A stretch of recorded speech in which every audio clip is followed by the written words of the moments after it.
Alright, we should be live. Hopefully. Maybe. Possibly. What do you want? Okay. I can check that after the stream. How are we doing on volume? I hear my keyboard. Is that good? Alright, we should be live. Hopefully. Yeah, maybe. Nice job saying words, you dumbass. Took you a long time. How's everybody doing? How's everybody doing? We're currently a little slightly possibly confused about the pick and ban system. So it says pick best of one, triple pick, no ban, best of three, pick one, ban two format for semifinals. But then we're currently already in a best of three, so I'm a little confused. Okay, best of one it is. I'll go Skaven, Dark Elves, Brett.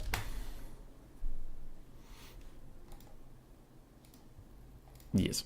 Anyway, what the hell are we doing? What's going on? Where are we right now? This is the Pre-Estalian League. They are a Spanish, community. I don't want to say a clan, because multiple clans are helping with it. But the Spanish community is trying to get a little more stuff involved. What is this? Nope, not that. Before Game 3, they want to, get people familiar with their Discord and all that stuff. Nope. Not that either. God damn it. I am a little caught off guard at the moment, in case you haven't noticed. There we go. So it's Pre-Estalian League. It's just kind of a for fun tournament before Warhammer 2 ends, trying to get them ready for Warhammer 3, get their infrastructure going where they know how to run tournaments and stuff.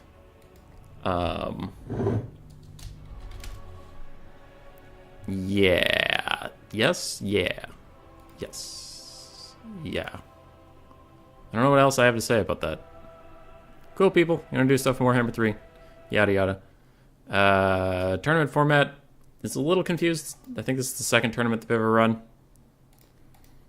So we're going with it. But Zypher apparently has stuff to do today, so we're just gonna do best of one, which was listed in the options, but not what we were doing. I'm confused and scared. Dark Elves Harganeth. Harganeth is Hellebron, so it's probably going to be a Firecaster. Probably just a Firecaster. Which, I don't need the blocker. Hold on. The blocker was more of a, this is what we're doing, not you can't see what I'm making. There we go. So if we have a Firecaster, we want the Greyseer of Ruin for his aerial net, so I can lock her down and shoot her to death.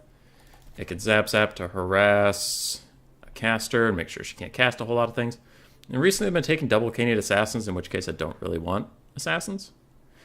Don't want any heroes. I just want more infantry.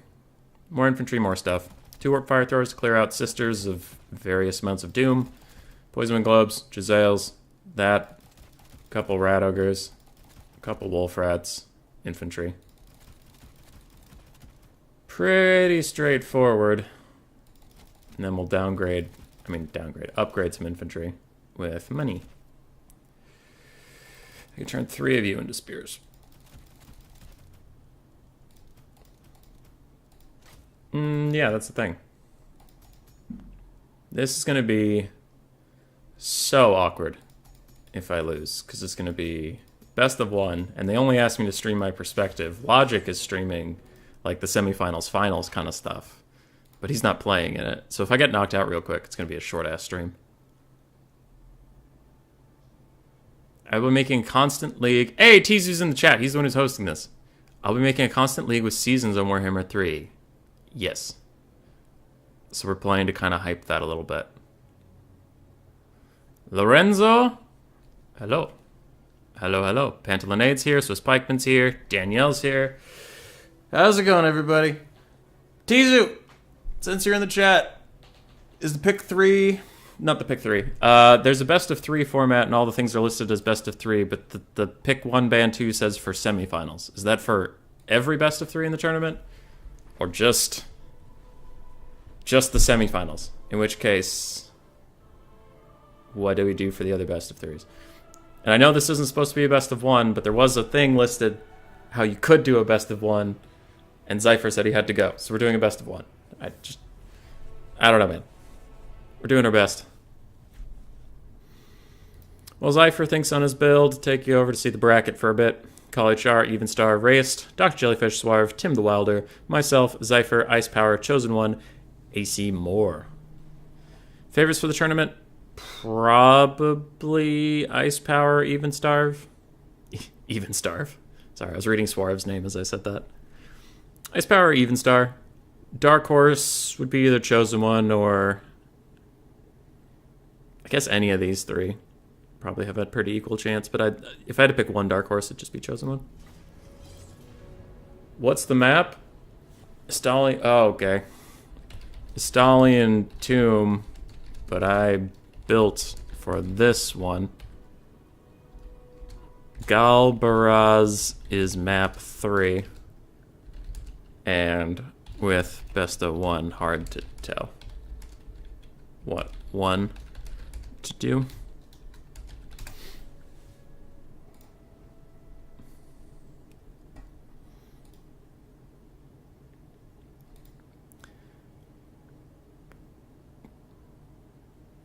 So Daniel is fine. Got it. Galbaraz is nice. I agree.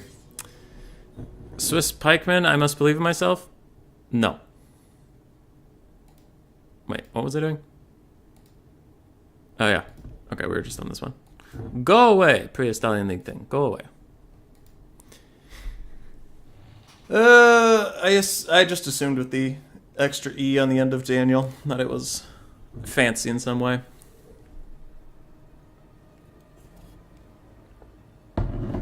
Is my tea cool enough to drink yet?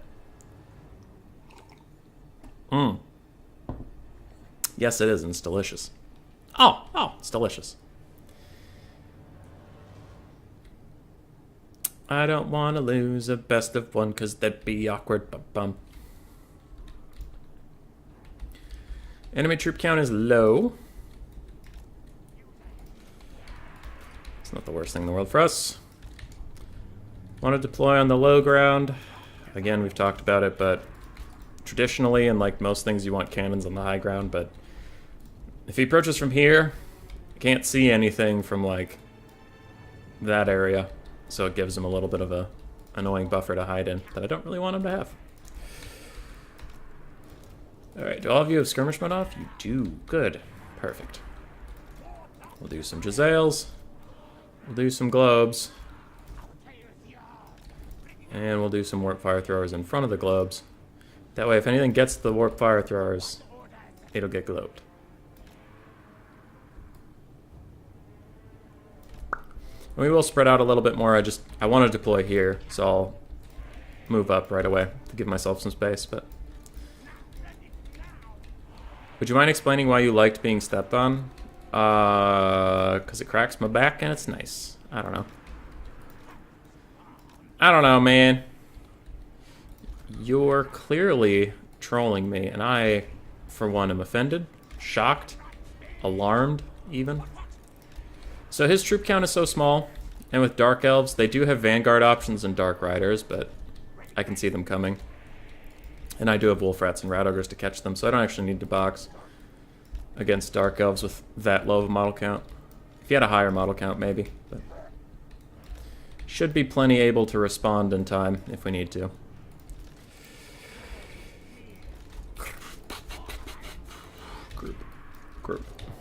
Group. Globes, and then you're all part of the front line except for you. You are not. Ready, good luck, have fun.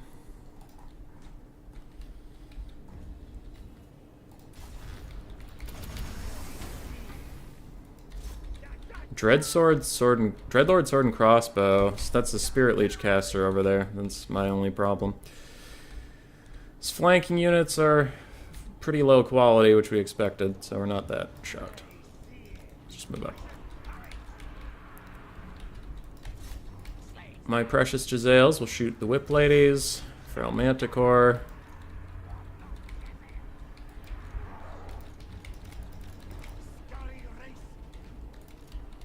And Warp Lightning Cannon already lost track of where the hell that caster went.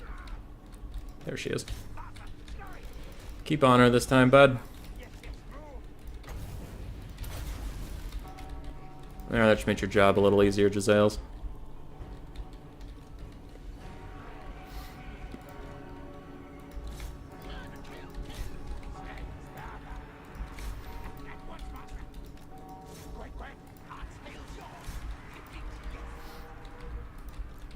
Blinding Cannon's missing a lot, which is pretty cool. Gonna have to hop on those harpies pretty quick.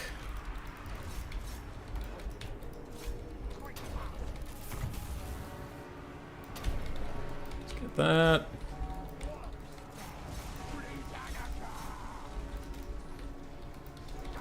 Okay, now would be a good time to get in there.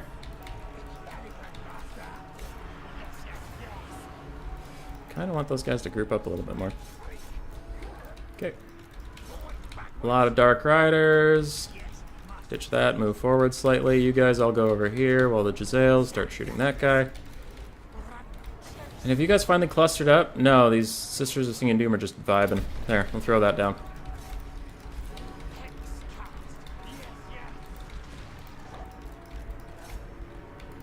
Okay, back on this. Shoot that guy. I'll even hold him for you.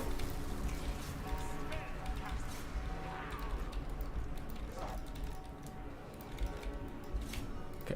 Dogs can chase down that lady. Rat Ogres get back over there. These Rat Ogres get over here. Wolf Rats and Rat Ogres chase down him. Grey Seer's hanging out. Use my aerial Spirit Leech to keep him in place. Another actual Spirit Leech is coming in for me from that Deathcaster. We don't enjoy that. Giselles, shoot her in the face. And we're doing okay. The Rat Ogres have got to help us with this. Globes have got to get out of here. And they rampage, which is pretty great. Okay, those guys broke. Rat Ogres can come back. Grey Seer, escape. I gotta save mana for another Dreaded. Okay, you throw globes over there at all those very expensive little infantries.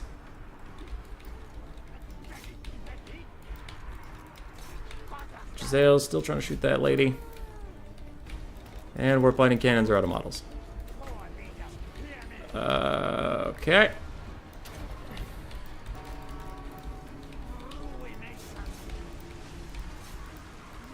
Really trying to kill that Manticore.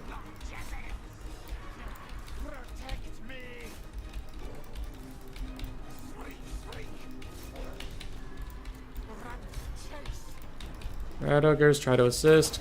Cast that bell so you don't fucking break. Rat Ogres, figure it out! Oh my god. Okay.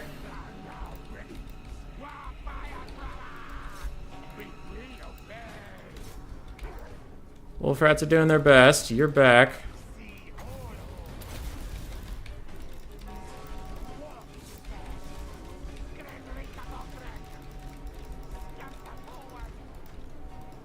Almost routed his caster. We've almost routed all of these units. There's not a terrible amount I can do about that Dreadlord. Yeah, he just killed my Grey Seer. That fucker. Route, you bitch! My Wolf Rats are definitely gonna route.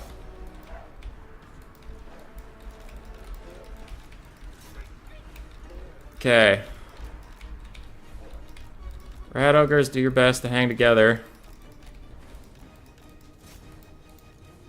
Damn it. They broke just as they got her.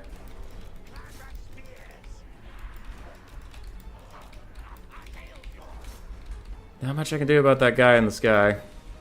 Just go off the map. Just go off the map. Don't come back. Thank you.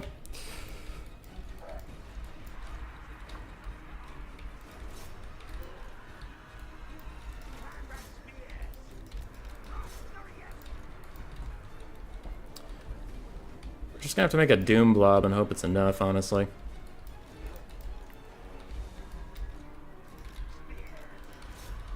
Everybody who has rallied in the entire planet, come here. Hey dude, short question. Do you have a Discord server? He does. Hey Maiden. Can you link that to them then?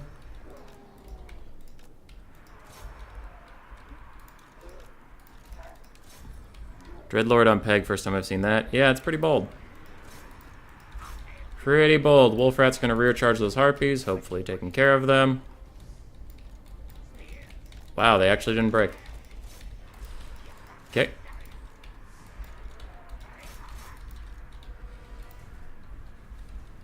Anyway, sorry. Yeah, I was focusing on the game. Couldn't quite respond to that question about the tournaments. Sorry about that. We're just gonna hope that all these rat ogres and wolf rats and shit can rout these witch elves on the very edge of the map, because otherwise we are big doomed. Okay, they're very low on leadership. They are broken. And they are now routing off the map, though we're rampaging and can't do anything about that. The dogs terror routed after the unit shattered. And they were rampaged, so I couldn't give them new orders. Feels good. Dogs ran straight off the map. Okay. Just getting shot by a crossbow at the moment. That's not attacking, but him attacking my warp fire throwers is.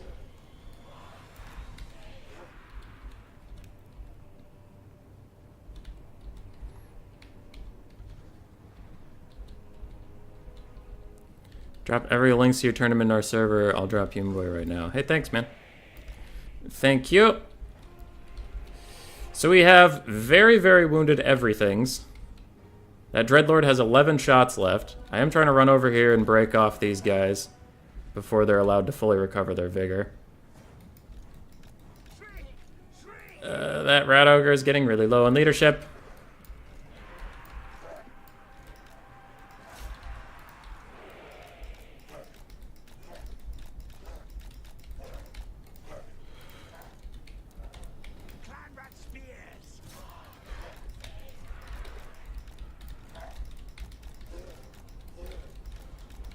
Don't want the Rat Ogres to hit before the infantry.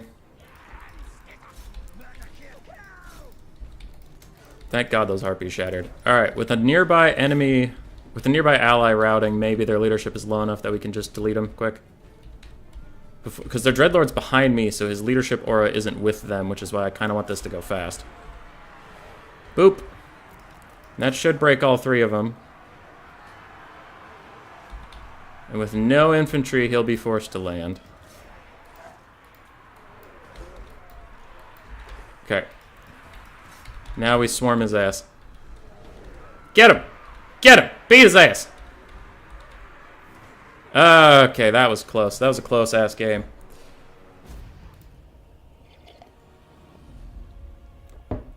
Whew! Yeah, Zap had some pretty bad shots this game, unfortunately. There was 2 different times where I netted the Lord, and then at one point I had him shooting at a caster who was sitting still, and he just missed a lot of shots. Sometimes RNG be wild. But Warp Fire Throwers did good, Globes did good, Rat Ogres did great. Do you cast replays as well? I do. I do, if you check out the channel. 1 second. GG, well played. That Lord was great, surprisingly. Yes, I do cast replays. Usually, if I'm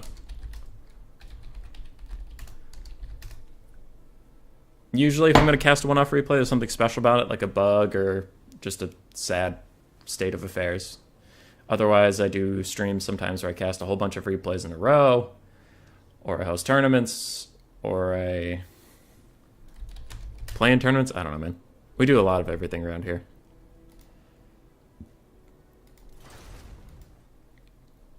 I gotta go find Big Tim the Wilder. Big Schlong Timmy. We up, Chief. Now, he's supposedly bronze, but last time we played in a tournament, he beat me. And I didn't like that, so. We hate Tim on this channel. He's a bad person. Real piece of garbage.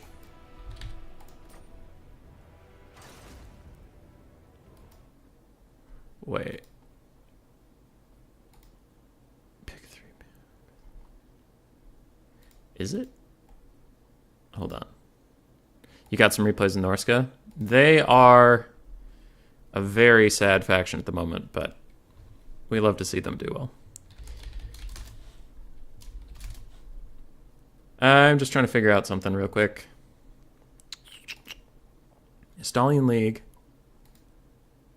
Is the format 3-pick, no ban, best of one, like in the description? Okay. Yes, so we are doing best of one. It sounds like. That was best of one? Yes. I think. I'm going to message Tizu just to make sure.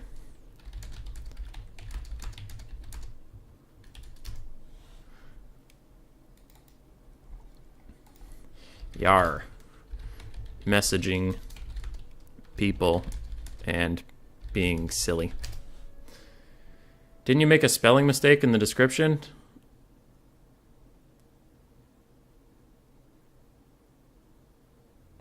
Oh, I used one of the wrong theirs once. Got him. Got him. Yeah, Norse's tough. It's tough at the moment.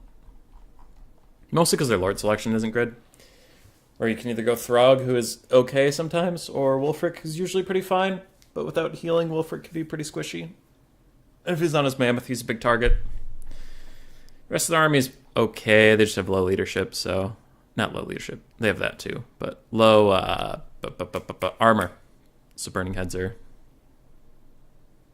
killing them.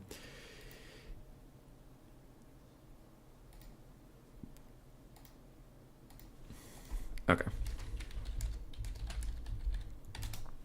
So Tizu's telling me best of 3 in the DMs, which is what I'm going to trust. Liar! In DMs, he told me best of 3. So I did best of 1 with Zypher because he forgot this tournament was happening and he had to go somewhere, I guess. So we just did a best of 1, but... Tizu just told me it's best of 3. Is it in the Discord replays for humans? Yes. You posted that in the correct place. You did great. You did great.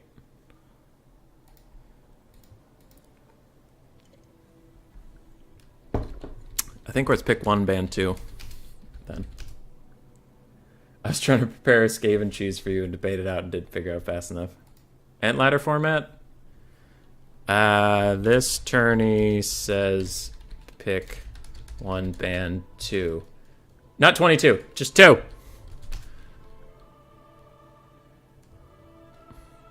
So we will follow the code. For the leader. I think. You've posted 3 replays. I will get to it. Next week we're going to have replay bingo, which will be good. People demanded it. Honestly, the viewership on it was low, and I didn't think people liked that format too much. And then when I mentioned I was going to cancel it, people were very, very mad. Very big upset.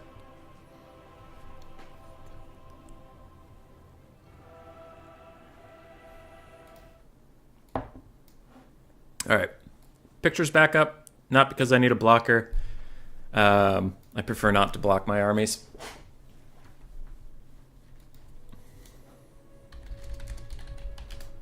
You do your pick 1, ban 2. Anyway. That's up just to promote the event we're in case people are in and out and they're like, what the hell's going on? It's like, hey, we're playing the Pre-Estalian League. It's a little league thing. Yay!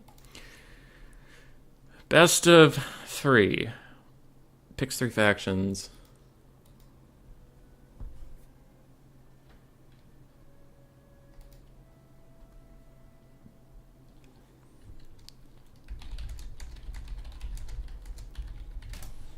Lar.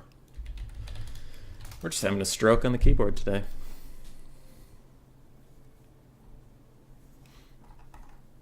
And he is top bracket, so he picks first. Pick 1, ban 2 is nice. Are we doing the Imp format then? Pick 1, ban 2. Game 2, pick 1, ban 2. Okay, yeah, he figured it out. Sad that you don't have a bigger audience. You do great. 1, sir, it is quality over quantity. And we also have bad quality. 2,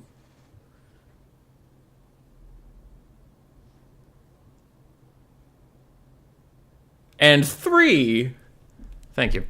I'm also excited for Kislev. So ace match, pick 2, ban 1. Ace match, pick 3, ban 1. I ban 1 of your 3 and pick, etc. Anyway, if I had my way and I wasn't streaming, I would just play Kislev as my first campaign in Warhammer 3. I think it looks super fun. I think it's set up to be a good time.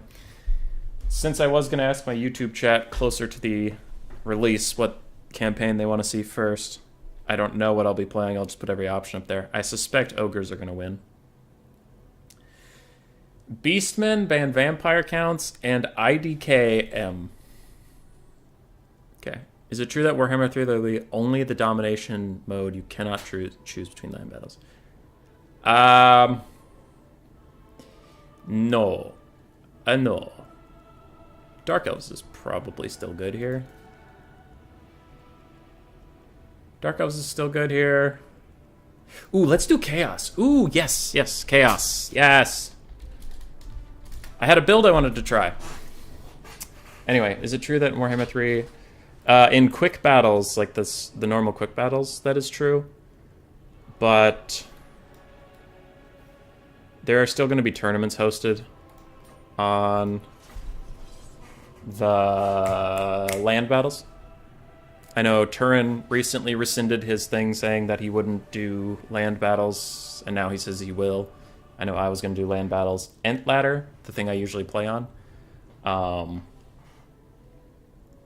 also is going to be for land battles. So if you want to find land battles, there are places to go and play them. But yes, the quick battle system is going to be domination only. I hope that answered your question in the most rambly way possible. As for this, I played this morning against Wenin. We tried it out.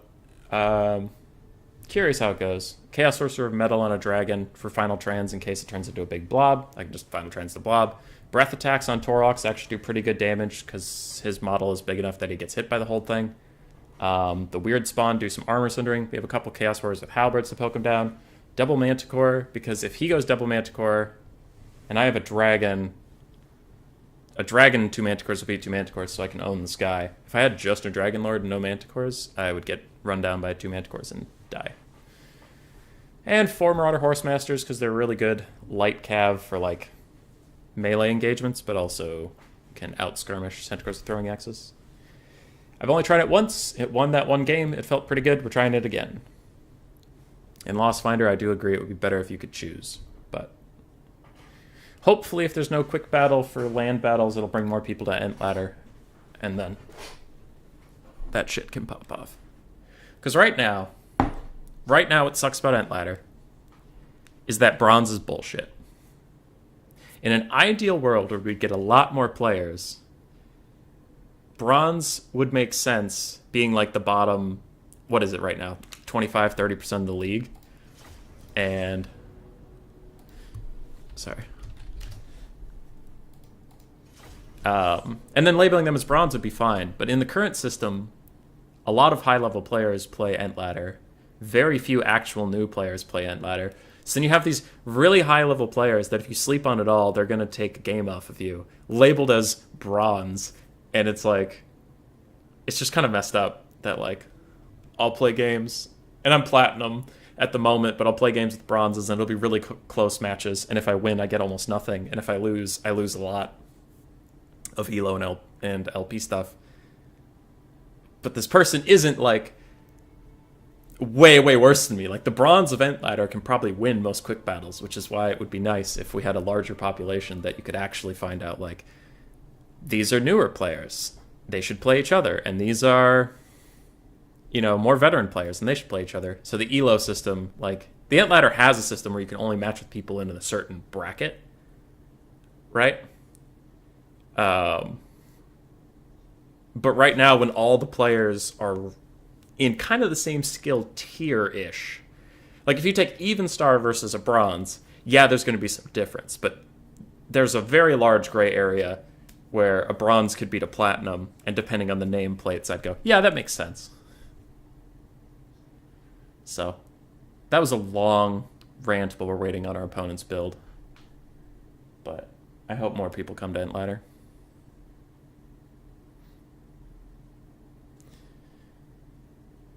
Buenas tardes. Good afternoon, guys. Good afternoon. Josema. I wish I knew Spanish. I mean, learning German was fun because that is my heritage, but I should go back and learn Spanish because it's actually more useful. Ent Ladder is Entity Ladder? Yes.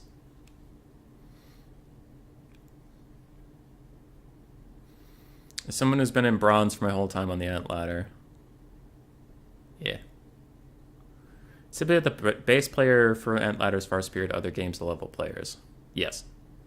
That is true, Swiss Pikeman. And that's why I'm hoping Ent Ladder gets more popular in Game 3, so there actually is that bracket. Because it's not just for, like, me being platinum and, like, I don't want to lose to a fucking bronze, but it's also good quality games for bronze players. Because I know Logic's Shortbeard League, which if you're a new player, go to Logic and Logic_EU, check him out. Really watch his Shortbeard stuff, and that's where you can find people who are newer to the game. I don't want to say unskilled, because they're still pretty freaking good. But they're newer to the game, and he can match you with some people that are around your skill level, and you can have some really even games and get better faster. Because you don't get better by getting slammed, right? If you're brand new to the game, you play even star 100 games, he's going to slam you 100 games, and you won't learn a fucking thing. You're not going to learn anything. But if you play someone who's close to you, the games last long enough and are so back and forth that there's a lot of time to learn things and a lot of small mistakes you could pinpoint and try to get better at. So Logic Shortbeard League is super good for that right now. But I would hope if we had a larger pool of players, like, there would be more people around every skill level rather than the even star plays with like 5 people and those are the only people close to his skill level. And then I don't know who's the bottom of the ladder, but Joe Two Thumbs has like 3 people to play against at the bottom of the ladder, so he goes to the Shortbeard League. Why Lord over Archaon? I want to be in the sky and have breath attacks. This is a build I tried once this morning, and it worked, and I just want to try it again. Dominate the air fight, breath attack Torox, profit. That's the idea. Oh yeah, quick battles are terrible. The only thing quick battles are good for is improving your, like, unit management, like literally just clicking buttons. Because, I mean, you do get to click buttons, that is true.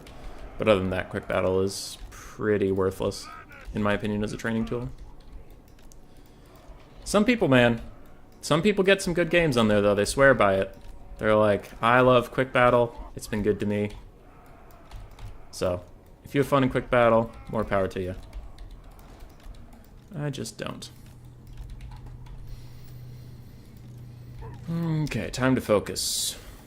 Focus, focus, focus. You guys can have skirmish one on for now.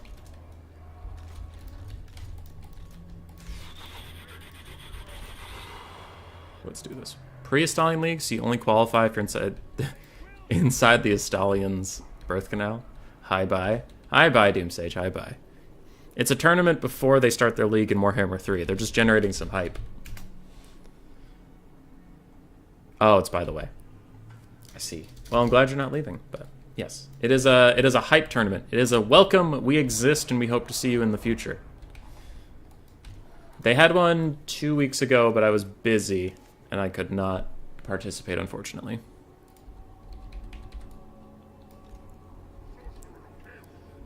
Was about to queue up, do another one after? What? You aren't good enough to be welcome to Estalian. Alright, while Tim figures it out, Dr. Jellyfish has advanced, Even Star is advanced, Ice Power advanced, so if we win this, we'll have to fight Ice Power. Goody.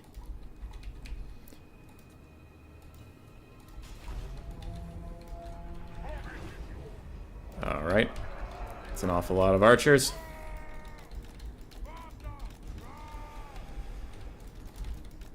Don't see a lot of mobility from him. So we'll take the flanks and use these as cavalry. Like, wrap them around and stuff. Won't do as much skirmishing. Okay. You all, advance. Dogs, be good lads. Go around back.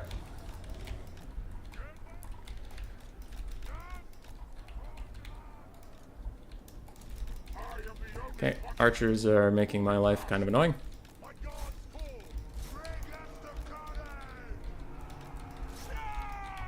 You guys go around there. Taurochs meet halberds. Also chariots meet halberds. You guys come here. Okay, you get them. You go around. Come this way.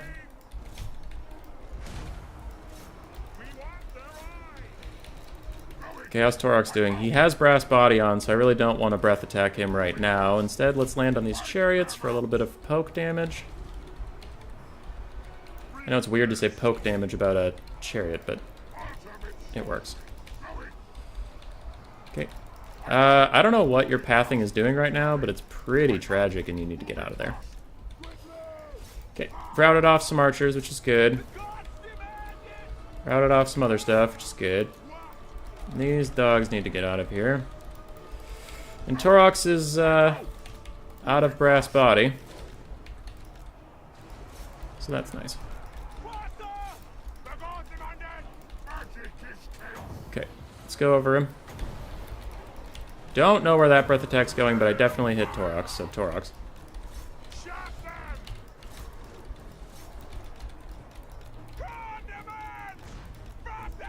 Okay, did you get your breath attack off? Yeah, you did. So, let's overcast final trans on this big-ass blob.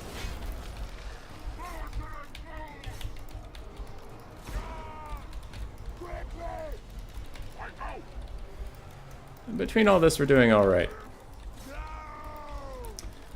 Bounce power doesn't say we're doing alright, but we're doing alright.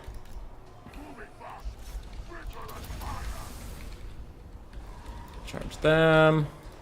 So dogs chase them off. All my Marauder Horse Masters, wherever you are in the world, come over here and start killing stuff with your Pokepokes. Now there's like only good targets for the Pokepokes. You go dive that guy. Weird spawn and Marauders and all that shit, still doing good. Let's just shoot Taurochs for a bit. Okay, doggos, go over there. Best scores are off in the middle of nowhere. And those archers haven't realized they can come back yet. Okay. You get back in the sky. So we have more breath attacks, we have more final transes and stuff. Just gotta play it slow at this point. Dogs, go kill that.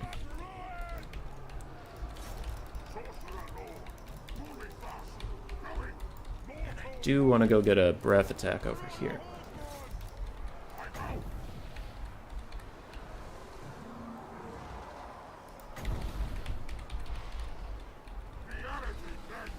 He moved. Lame. Marauder Horse Masters, go deal with that. All you guys deal with that. Dragon Lord got a decent hit. Now he needs to run.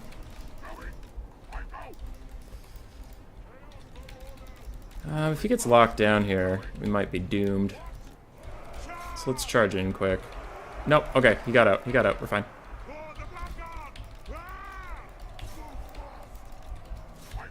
Okay. I don't know what rallied over there, but something rallied over there. We're not going to separate in time that Traderkin's going off. Kind of surprised these archers are hanging on this well. Okay.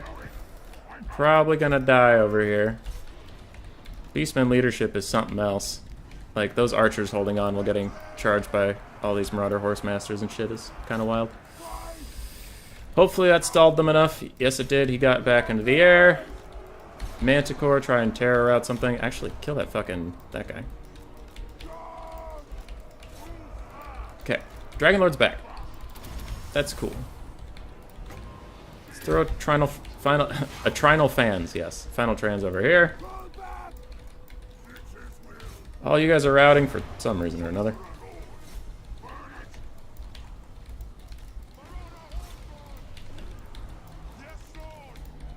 Okay, Trader King Caster came back somehow. And we missed our charge attack, which is also pretty sweet. Got him.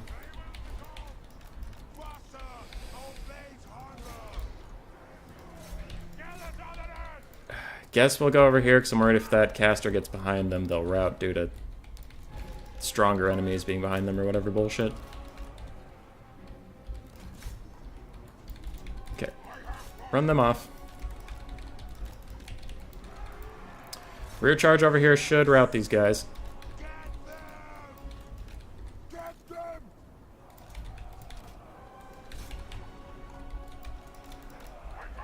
And you go deal with Torox. Sorry, I keep giving you different orders. I'm sorry about that. Why did you rout? You were perfectly fine. Why did you rout? Fucking Beastman being the low leadership faction here, you wouldn't have guessed it from the results.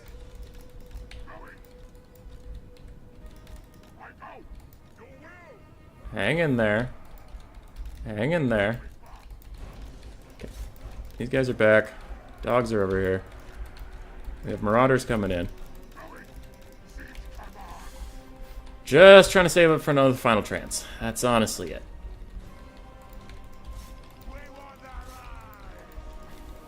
Okay. Marauder Horsemasters broke yet again.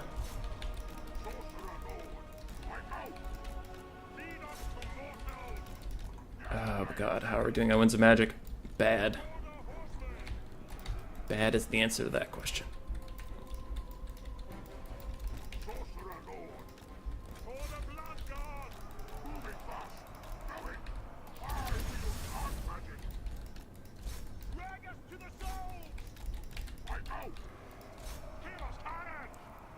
Break, and then I have to run away, but I need to charge in a direction so I don't lose enough leadership to also break.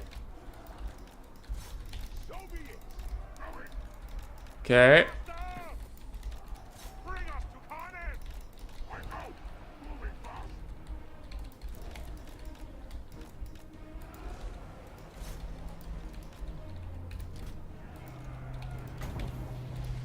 Don't want that just yet.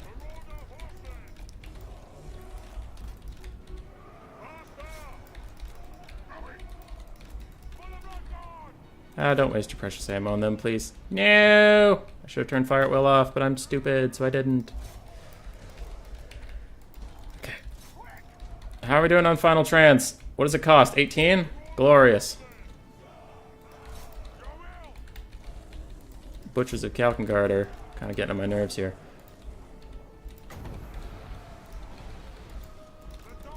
Okay. Oh shit, we're out of kite ability.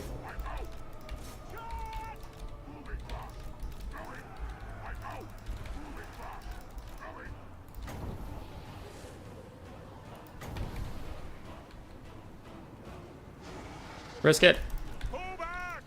We got a little clipping on him. Don't break yet. Don't break yet. Don't break yet. Army losses, fuck you. Hit Torox with this charge, please. Okay, you hit him. Hit him again. Hit him again. Hit him again. Hit him again. Did he die? Fuck, he didn't die! No! No, he didn't die! That bitch! 41 health! Damn it! If he had died, we might have gotten a mass terror out. That's funny. Can I play against you, Human Boy, sometime? Sure thing, dude. Sure thing. Okay, 3,000 value on him. I liked the caster on the dragon. I like this build, actually. I think just better Manticore play would have been ideal. Also better breath attacks. Torox dodged 2 of them. I think only 1 really hit home. Also that Trader Kin on 3 of my skirmish cav did brutal damage. But that was pretty good.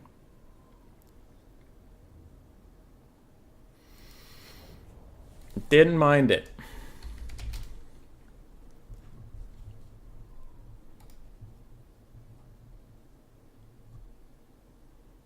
What's the next map? I went to Discord because I'm so used to Ent Ladder.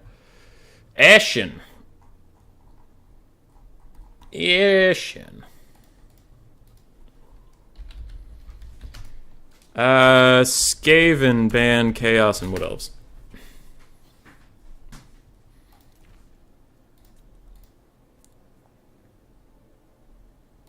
So he can't pick any of the 3 terrible matchups.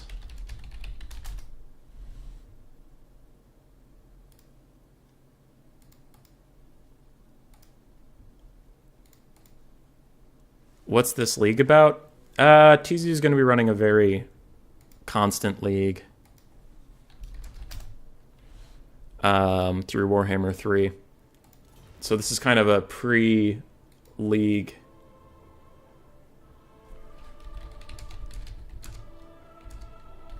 Sorry.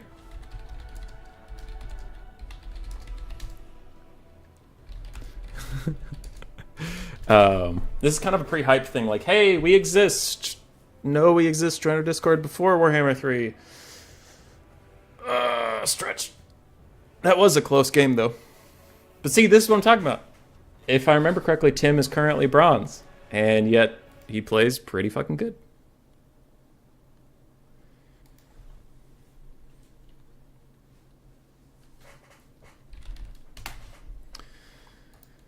Alright, I'll wait for his pick while I message him.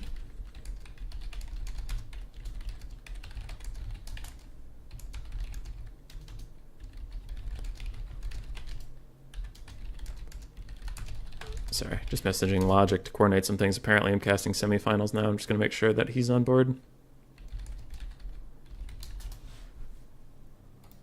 VC? Very well, VC it is.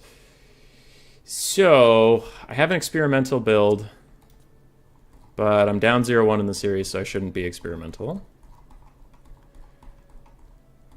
But let us, in fact, take our new build that has been thoroughly tested. Which one is it, though? I think it's this one. Does it have Gorich? Nope, no Gorich.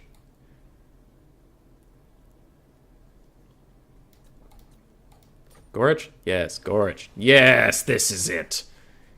Yes, Gorich. All right, BRB. Hi, Ruben. Going to the bathroom, BRB.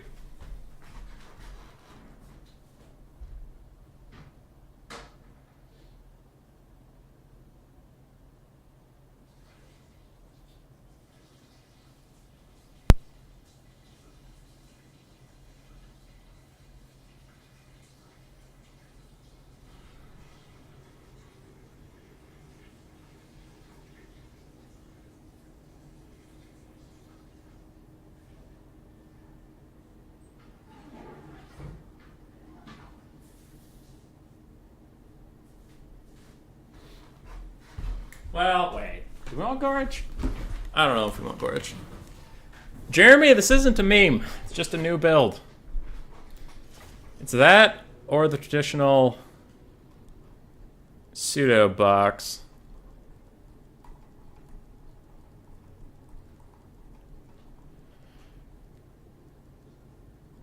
Alright, chat's against the build, even though I have tried and tested it a good number of times and it works fine. I like Gorich here. But fine. I'll do what you want me to do. Traditional build.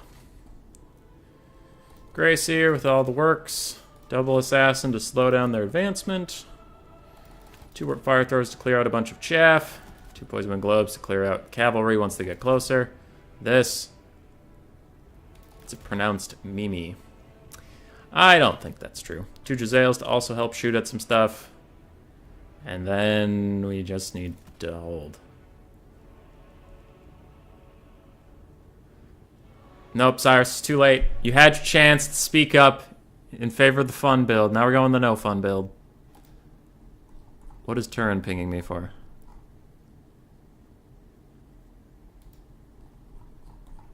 Oh, it's not Turin, it's Italian Spartacus, and some of his mods are pinging me for something. Okay. Cool. So back to the build. We need Rat Augurs before I do infantry. I'm so confused how those Ungors didn't rout your last match. Me too, buddy. But it's okay. I'll live.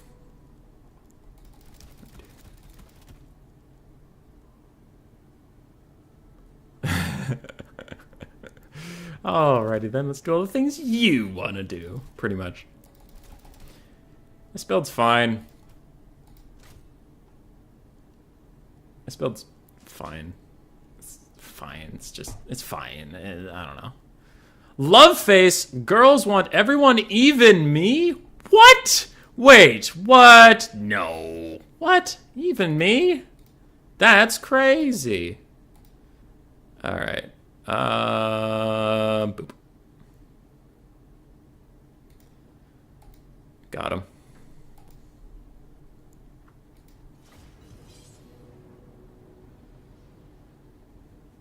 Stupid Slanesh bots. Okay. So I am casting the semifinals of this, even if I lose. Okay, alright. Alright, sure. Sure, bro. I didn't have anything to do today. It's fine. It's fine. It's fine.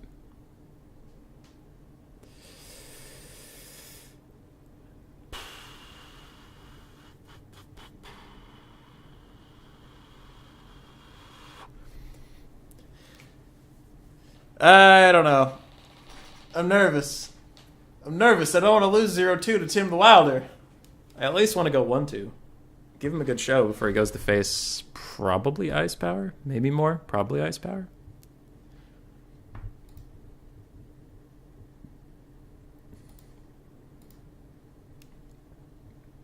I don't know where Tim is. We lost Tim.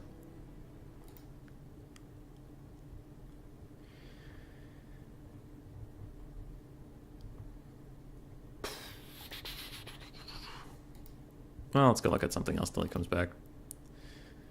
Dr. Jellyfish is waiting in a semifinal. Raced and Even Star. I love you, Raced. I've played you a lot. You're a good dude. I don't think you can beat Even Star, but let's see. And then it's me and Tim, and it's AC Moore and Ice Power. Predictions. Even Star's going to go here. I'm going to predict me just to be a Chad. So I'm going to go there. Ice Power's going to go there. And then I'm going to go to finals because fuck that guy. Ice Power's a noob. And Dr. Jellyfish is going to be Even Star, and Dr. Jellyfish and I will have an epic finals because everybody loves us. Right? Right. Cool. And we're back. Tim loaded in. He got lost on his way to the water. Maybe. But he's back. He's back from outer space. Play on the low ground so I can shoot stuff and not get blocked by hills. Put the Jezzails next to it to provide some covering fire. Warp fire throwers up front just to clear through zombies and random trash. Poison gloves behind them to provide backup. Clan rat in the middle. Skaven slave up front. Actually, let's do 2 Skaven slaves in the middle. And we'll do single clan rat on each side. As for the rest, we have Scavino slave, Scavino slave, Scavino slave. And how big is his build? About the same size as mine. There's probably a lot of dogs in there, but rat ogres can take care of dogs, okay? If there's blood knights, we'll be a little more worried about that when we have to.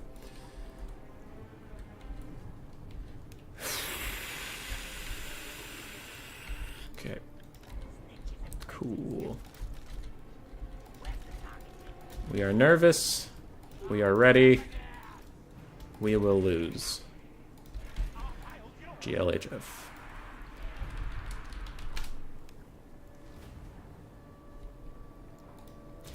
I don't want to lose, I just know I am. Stop it, Slanesh bots. Stop it. Go away.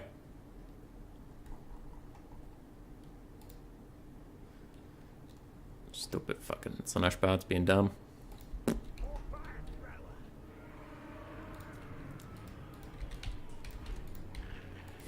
I'm hoping he has a Dragon Lord. Dragon Lords are way easier to deal with than fucking Vlad. Or Kemler. Kemler's preferable to Vlad, though. So Dragon Lord, Kemler, Vlad. Oh, god damn it. He has Vlad.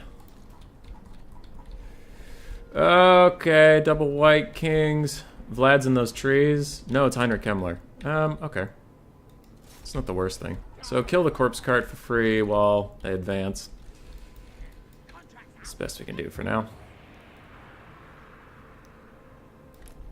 And we'll start kiting with more fire throwers.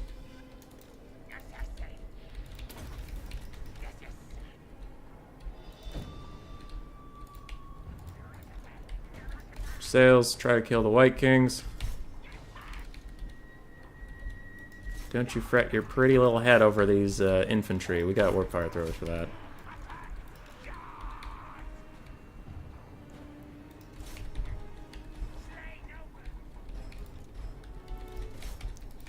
Okay, double Vargulf's coming in hot. And Black Knights. Let's shoot at Kemmler for now.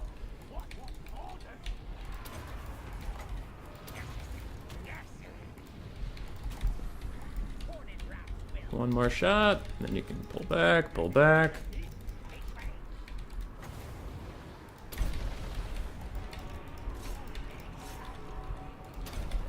It's a bad cast, I'm just canceling it.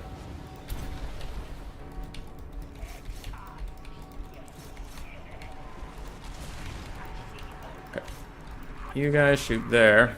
Assassins are holding them up forever, but now it's time to come home.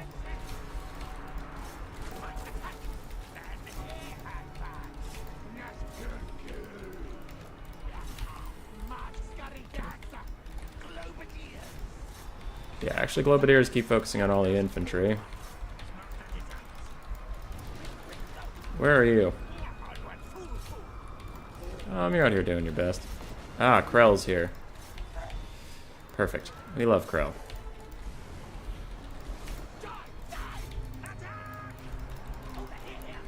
Okay, let's come back here and try to get Kemmler. Sturmies. Wherever you are.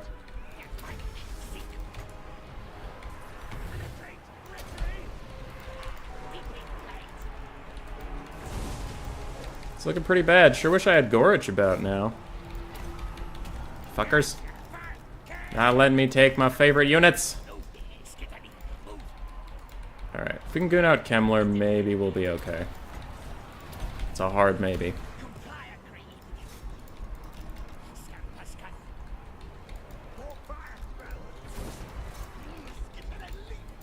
Okay, zombie summon's gonna trail him. Don't really know where to throw this at the moment. Giselles are back from somewhere. Let's just fire in on the Vargulfs. Warp fire throwers, try and clear out some of this chaff.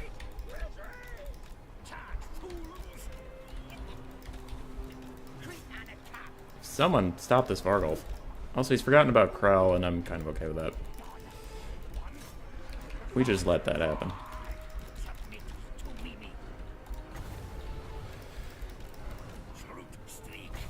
Oh, fine. Okay, some of that. One of you should have your rival high talisman still, so use that about now.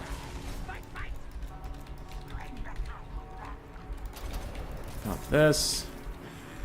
We really need Krell to go away. That is just so much chaff left. Krell, go away! Fuck off!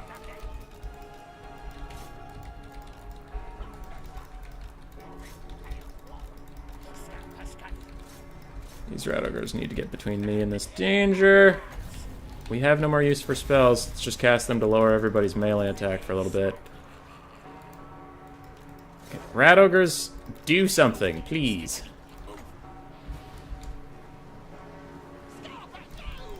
I can't risk the overcast at this point. Zombie summons coming in, that's not good.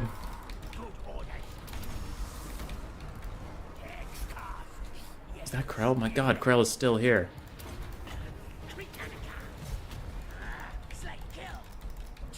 Shouldn't listen to chat, I should just take the build I know is good, which has Gorich in it.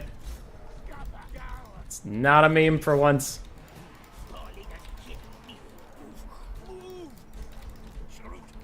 Okay. Rat ogres are doing their best.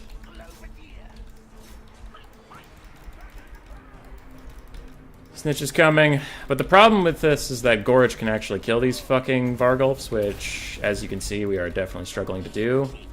And Gorich can kill White Kings.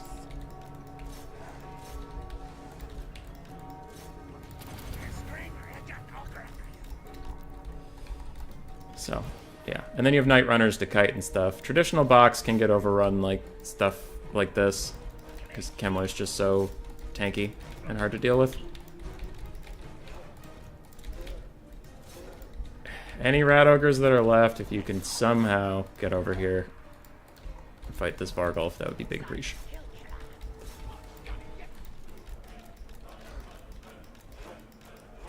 Ah, shit, at this point you're just gonna have to try to charge him. I hope he misses this attack, but he won't. Yep, he got him. And that's GG. Fuck you, chat. I should never listen to you assholes. You don't know what you're talking about. Ah, damn it. Ah, damn it.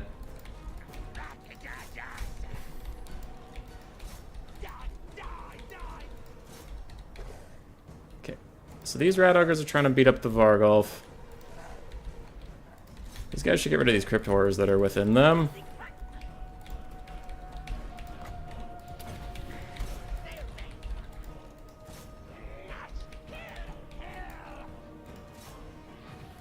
Oh my god, he fucking broke on his way down. Idiot! Why did you break? Nothing's near you! Fuck you, dude. Alright, globes have broken. We are gonna kill this White King, however. Oh, those are Grave Guard. That's gonna be really tough. Okay, that Vargulf's gonna crumble on his own. Let's try to goon these guys before their Grave Guard pals get here. Yeah, that guy's going away on his own.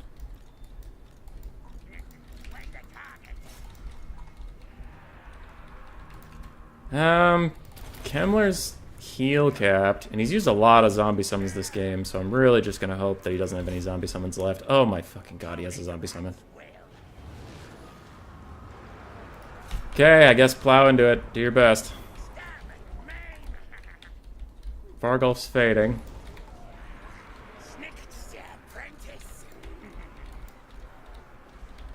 The zombies are very, very tanky. My only other hope is that the zombies also block a lot of the reinforcements from getting in here as they need to, and that we can goon out Kemmler real quick.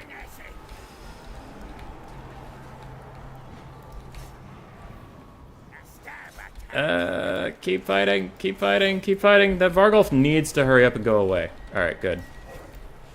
Ah, but we're routing. That's it. GG. Gorich would have punked on these kids. Chat, why did I listen to you? Why? Why?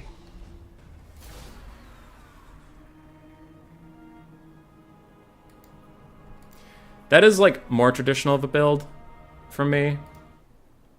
But the reason I made a new build is because the traditional style can get beaten, as I mentioned in the intro, by Vlad and or Kemmler. Because Kemmler can just summon Krell and he can chase you all over. There's nothing you can do about it. Warp Fire Throwers got a lot of kills, which you need to clear out the zombies. Jezzails couldn't shoot anything. Warp Lightning Cannon couldn't shoot anything. GG, well played. Should have taken the other build. I don't know if it's lost yet. If it's lost, it's only lost one game. But as you can see there, my box got overwhelmed so quickly by the counts. There's nothing I could do about it. So this just forgoes the box, and all of your carry potential moves around with you. Because you don't care if your one globe or two slingers get killed. They're just a distraction while your Night Runners kite and do all this stuff. But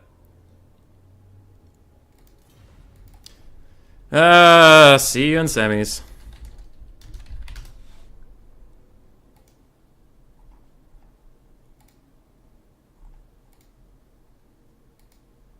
Evenstar versus Jelliet is open. Yeah. I was busy with my own game. I hid this user on this channel. How the hell did it come back? Okay. Well, I'll go spectate this, I guess.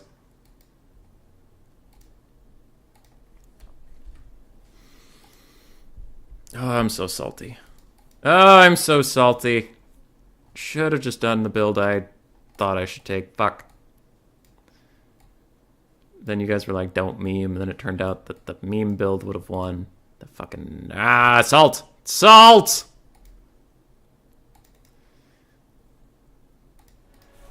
Hey.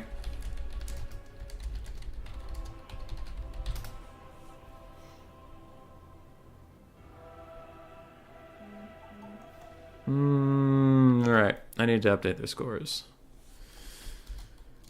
So I think Dr. Jellyfish's name is too long.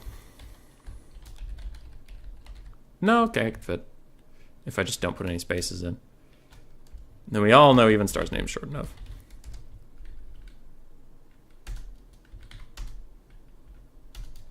There.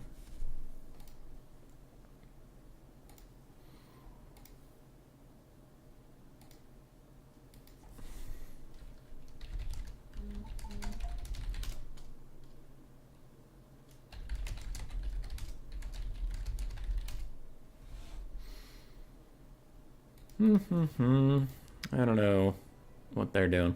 They're just figuring out. I gotta answer some messages.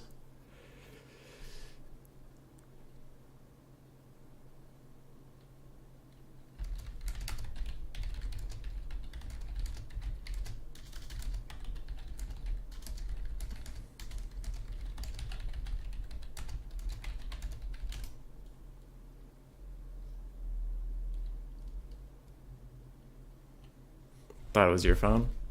Oh, sorry about that. Grace is in Seattle, but that also means she's texting me a lot more.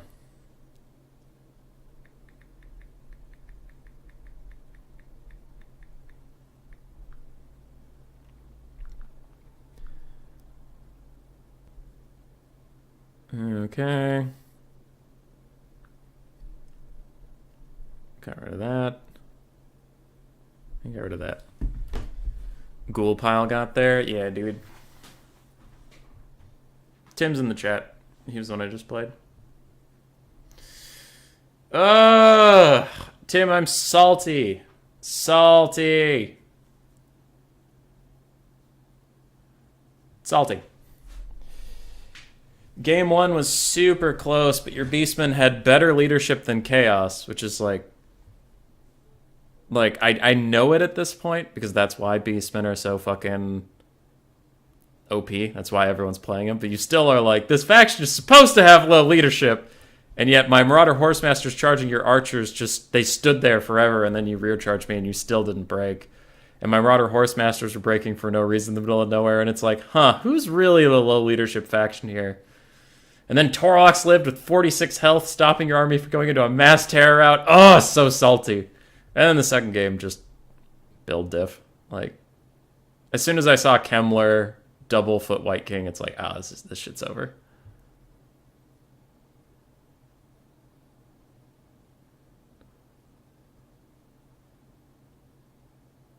Yeah, Tim, yeah. That's definitely the real thing. Alright, Greenskins Eat Mirror is going on for Doc Jellyfish and Evenstar at the moment. They're just building their builds. So salty. I want to play Vampire Count Skaven and show you guys the new build. The superior build. I had to not dodge the breath attacks so that you would be baited into the attack. You dodged the last one, just because I was running out of time and ammunition, so I had to throw it out before I had to charge, because I was going to have to charge really soon. I couldn't get another final trans. I was 3 mana away from it, but ran out of time. One more final trans, maybe would have won. Some units routed, maybe would have won. If Torox hadn't lived with like 40 fucking HP, maybe would have won. There's like a lot of maybes in that first game. Second game was build diff. That one wasn't that close. But first game, fuck.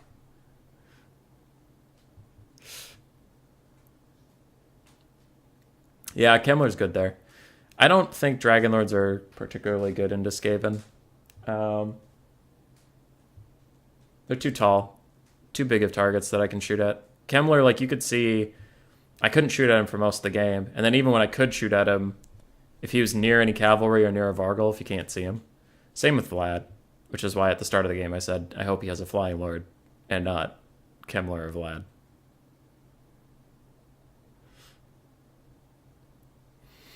Krell summon lasts a long time. It's good. Like, Kemmler's not OP, he's just good against Skaven. Low profile, fast, relatively tanky because of his cloak that gives him 60% physical resist. You can summon Krell and then just point and click him on the Grey Seer and never touch him again, and he'll just chase my Grey Seer around. Vargulfs are very good. They can push through almost anything, except for Rat Ogres, but as you saw, Rat Ogres are weird. Like, the Rat Ogres have a hard time getting through zombies, and the Vargulfs have a hard time getting through Rat Ogres. So it's really hard to get a full surround on a Vargulf when you're pushing through these zombies, trying to get on the other side of it, so it wasn't gonna work. Looked a bit heavy on the range, light on the anti-rush. I guess. That build's worked for me before against Dragon Lords or Cav rushes. Just a lot of infantry on a medium-small map. Not great.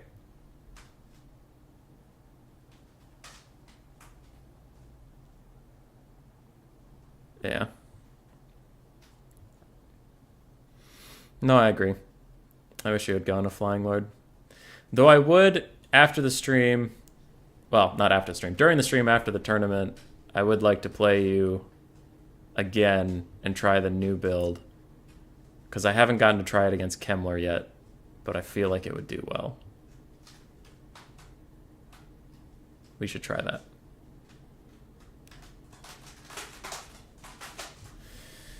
One sec. Oh, scared the cat.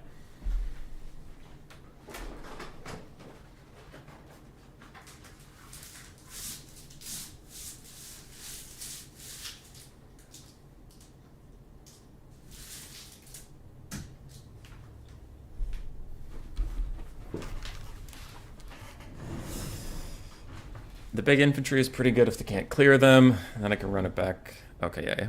That's what the warp fires were for. But there was just too many things. What's your thought on warp fire? I've recently liked it a lot. The thing with warp fire throwers is you don't treat them like a poisoned globe. You don't try to protect them. You just use them as like miners of blasting charges for the dwarves, where they do one or two really nasty volleys that'll hopefully rout or disintegrate something immediately.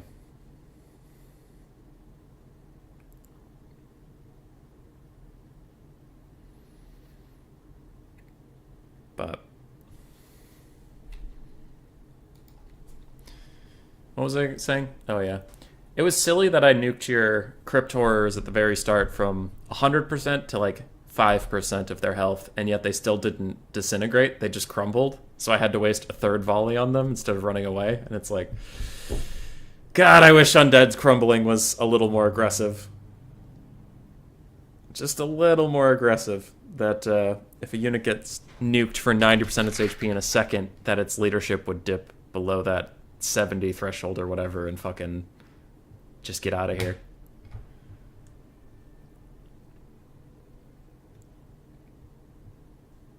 I don't know. Too many summons, a lot of zombies and other stuff.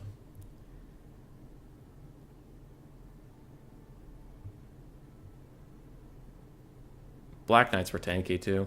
Lasted a long time getting pounded on by Red Ogres. Though that one's not surprising. Black Knights are literally only tanky. Otherwise they're shit. They have terrible damage output. They're just sticky. Which is recently I've been liking the Black Knights with the Lances. Because then they're just about as tanky. They last quite long, but then you can at least get charge bonus off of them and shit. I don't know. Maybe you want to try that out. Been working for me. Okay, Ice Power and Tim are the other semifinal. It's confirmed, and we are starting game 1. For the Green Skin Mirror, Dr. Jellyfish has 4 Skirmish Cav, a mix of Spider Riders and Wolf Riders, and we have some basic Spider Riders. Ooh, 5 Skirmish Cav. One is just strangely deployed behind the others. Savage Orc Biggins mixed in with Goblins. Then we have Ground the Paunch, River Troll Hag, Goblin Big Boss. Pretty straightforward. On the other side, Orc Biggins mixed in with Goblins, so not the Savage variant. And then we have 2 Stone Trolls, 4 Savage Orc Boar Boys, Grom the Paunch, Orc Shaman with Brainburster and Edbutt, and a Goblin Big Boss. I like Dr. Jellyfish's build more. This feels like it's just going to get kited. It has no ranged whatsoever. So Dr. Jellyfish probably wants to back up to, like, here. And then let a skirmish cav go, but he doesn't know that, so. Fair is fair.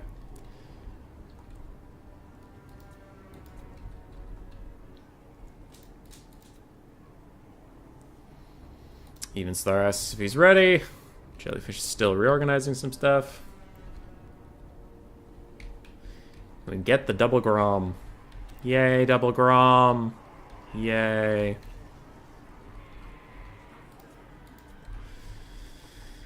Okay. Skirmish phase, go. Orc Biggins aren't technically shielded, they just have 50 armor, so maybe they're a good target. Orc Boys are shielded, Goblins are shielded. Goblins are strangely more shielded and more, well, not and more, but 25 armor compared to 30, and then a silver shield over bronze. Strangely, Goblins are better against missiles than Orc Boys. Okay. Wolf Riders, Spider Riders running out. Looks like they are going to poke the right targets. Wee, little bit of poke damage. Where are these guys going? Wee, a little bit more poke damage.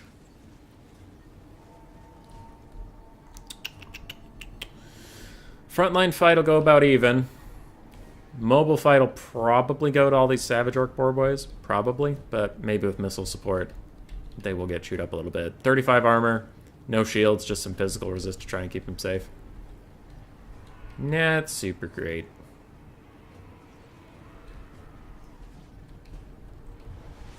Brainburst, they're going to try to take out some of the AP loons, but they'll still probably be able to get off their first charge of their little spinning loons, and actually onto Orc Biggins, that also might be really good. Though Savage Orc Biggins are also piling in, so there's now going to be some friendly fire in there potentially. And a Headbutt is going to wreck these Savage Orc Biggins. Now that's a lot of damage. How's the ranged fight going? Still good poke. I've taken these Orc Biggins down to like half-ish health before anything started. Because they're smaller. I think that's the reason behind the silver shields, but it's still silly. These Savage Orc Biggins are in a flank position, but they need to get orders to actually go in, especially with the Wa active. That's a big waste, unfortunately. The AP loons are here, fighting, fighting, fighting. And a Spirit Leech came in on something. Don't know where that Spirit Leech went, but it's gone now. Savage Orc Biggins and Grom are really messing up Evenstar's Grom the Paunch. Evenstar is going to probably lose him, honestly, and if he loses him this early into the game, that might just be GG, as Evenstar's Goblin Big Boss is also getting worked on. Yeah, as Grom is pretty big dead. Stone Trolls are going to break now that Grom's breaking, not giving him the ITP aura anymore. Grom is shattered, and that is... I wouldn't be surprised if Evenstar conceded, but maybe he'll fight it out. Maybe.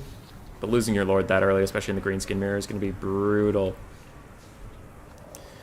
Brutal, brutal. Leadership starts to dip across the board as Grom is dead. Savage Orc Boar Boys are trying to chase down the Skirmish Cav, but having a tough go of it. Skirmish Cav is very fast, elusive. Out of the 5 that he started with, Jellyfish still has 4 at full health. I don't know where the 5th one even is. Might be dead. Might have been caught somewhere. Don't know. His Grom is holding just fine against these Stone Trolls. Bounce Power has gone against Evenstar at this point. Orc Boys are here fighting, but with the Stone Trolls breaking, these Orc Boys will probably be shortly thereafter. Orc Shaman, the last little bastion of encouraged leadership, is getting taken out by the Goblin Big Boss, who's for some reason just walking. There we go. He finally figured out how to run. And a little rear charge in here from the Skirmish Cav could take out these Orc Boys and really help out that Goblin Big Boss. Any units I'm missing? Some Spider Rider Archers are chasing off very healthy Stone Trolls. There are other healthy Stone Trolls that have plenty of regen left to give. They're not being chased off. Looks like they will be able to come back. But to what end? Without Grom, they're just filthy cowards. Savage Orc Boar Boys getting Spirit Leech down. And it's hard to see how Evenstar comes back. It's very hard to see how he comes back.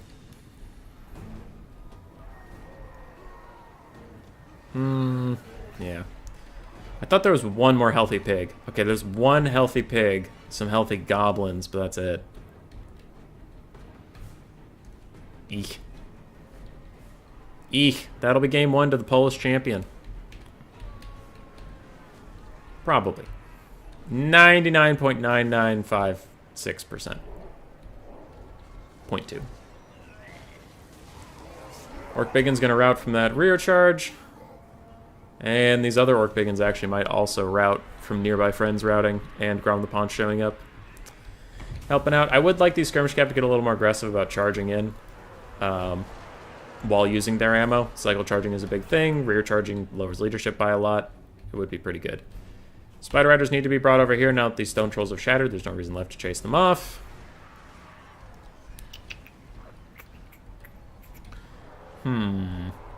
This blob is... Okay, Jellyfish is going to be fine. I was worried that maybe this blob would be a mass rout, because he has no infantry left in here. It's just his 3 single entities, so maybe if they all took enough damage, they would rout. But big break coming in. Army losses will hit as soon as that boar breaks. And there it is. Jellyfish is up a game.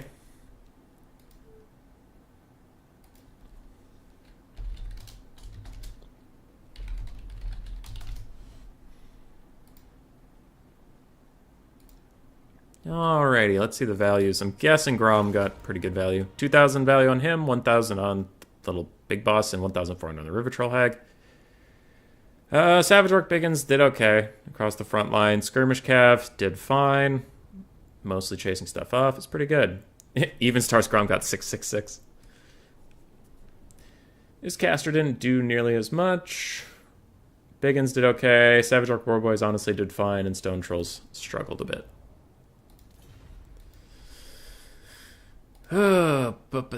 Blocker back up. And we'll update the nameplates.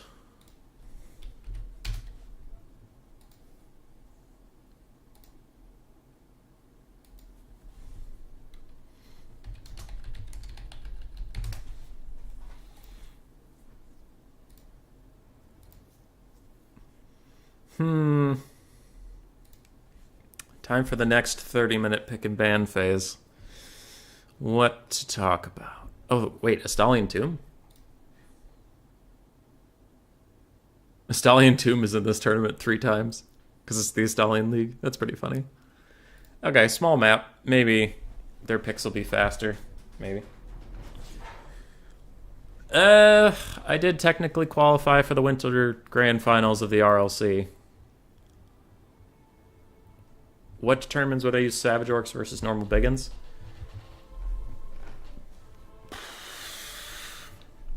Savage Orcs have Frenzy. Oh, I can't hover over any of their stats. So Savage Orc Biggins have no armor. They have Frenzy. They have Anti-Large. They have really good weapon strength, and they have overall good melee stats. I also think they have more base health. Biggins have a kind of ignorable amount of armor. Kind of. I mean, what is it, like 50? Which is pretty whatever. You saw Dr. Jellyfish's Greenskin Skirmish Cav able to take half health off of an Orc Biggin while it walked forward, so it's not like the armor's doing them that many favors, and they don't have physical resist. But they also have anti-large. Like we said, they do have a little bit of armor, so it's at least there, and they're 100 gold cheaper. So in most situations, Savage Orcs are probably better. Savage Orc Biggins, that is, but Biggins themselves can probably chew through more light tier infantry than Savage Orc Biggins. Just because if you have literally no AP, they'll be a little bit tankier. But overall, Savage Orc Biggins are better.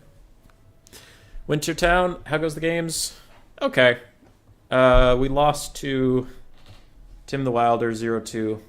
It was big sad. There's some pretty intense games, though, I guess. So that's fine.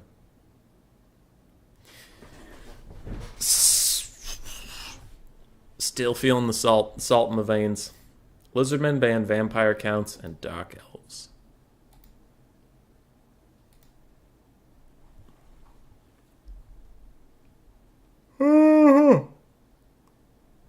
Why am I so yawny today? Fuck.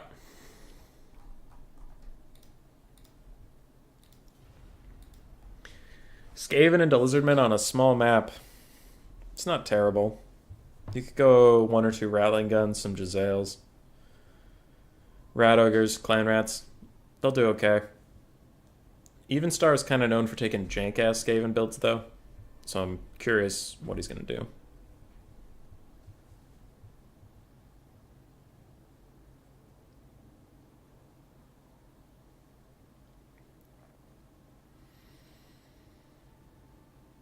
I have a blocker up, right? Yeah. Okay. Dr. Jellyfish just loaded up a build, and I was like, wait! Can they see that?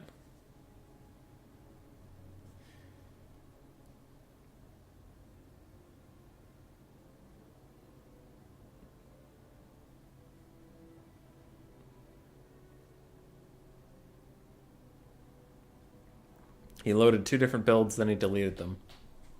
Dr. Jellyfish is not confident in what to do. I woke up at 6 this morning to play in Tactical Lich's thing. And then Imric missed Throg a whole bunch of times. 74 melee attack, and I charged him, and I missed 3 out of the 4 attacks. Feels pretty fucking good. Let's get knocked out for that. Sad. It's a sad day. It's a sad day. Tomorrow's the winter finals, isn't it?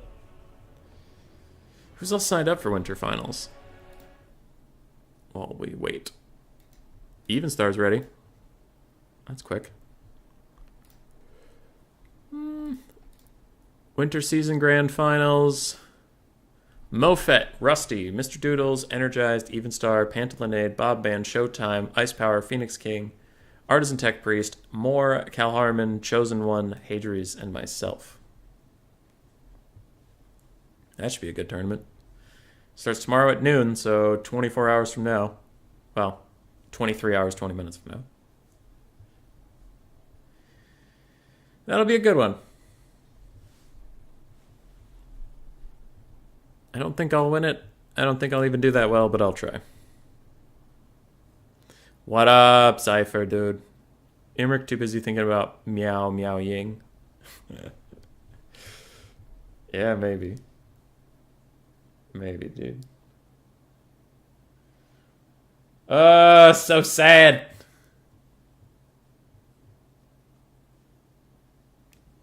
So sad.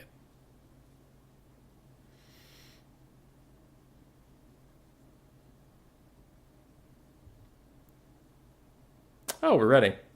Cool. Getting into game 2. If the Lizard Men and Dr. Jellyfish win this one, we'll move over to Ice Power and Tim the Wilder. If not, then we'll go to game 3. Tim, if you're still here, you better beat Ice Power so I don't look like a fool. Because I almost always take Ice Power to 3 games, but then I'm going to go 0-2 to you, and you're going to go 0-2 to him, and then, like, my mom's going to come and laugh at me, and my dad will disown me as his son. My brother will come back from the grave and spit on me. It's just a whole thing, and you really need to stop it. Human Boy, what do you think of Death Globes? I had a brief phase where I liked them. They do have a place. They're very shock damage, while Poison Wind Globes are slow damage over time. So if you're getting Cav rushed and you only have Skaven Slaves between you and the problem, you're going to get off like 2 or 3 volleys of the green globes. And it'll do some damage, but that's still half health Cav that'll get through. Whereas the purple globes will fucking destroy them. So I did like them for a bit. The only problem is they're 900 gold. I think if they were 750 gold, you would see a lot more of them. But they're just too expensive. They make your army too thin otherwise. And if you take just one, it suffers the same problem as the purple mortars. The avalanche mortars, where it's 1500 gold and it's a great unit, but if they take just Spirit Leech, or as we saw in my finals on Logic stream versus Pantalinade, he just Dwellers Belowed them and the unit instantly shattered, and it's like, shit. Anyway, Dr. Jellyfish has 4 Chameleon Stalkers. He does have Oxyotl. He has 1, 2, 3, 4, 5. Wait, 4 Javelins, some Red Crested Skinks in the front. Then we have 3 Feral Cold Ones and the Umbral Tide. Where's his caster?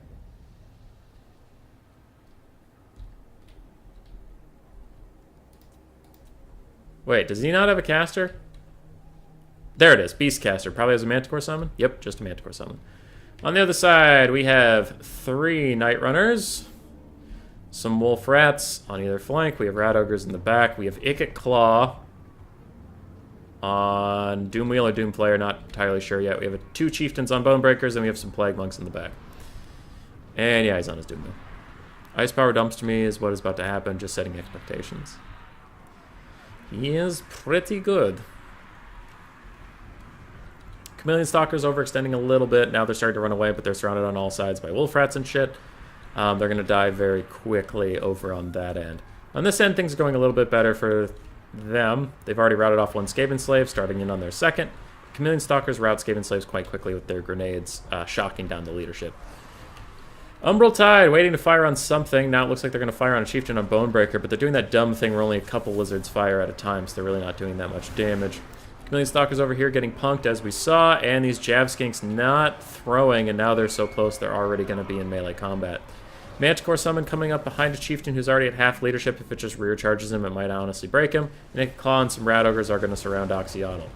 Salamander's destroying that Chieftain, and he's already dead. These Chameleon Stalkers, if they throw grenades at Ikit, do so much damage. Kind of wondering why they aren't throwing already, but if they did throw at Ikit, man, they would fuck him up.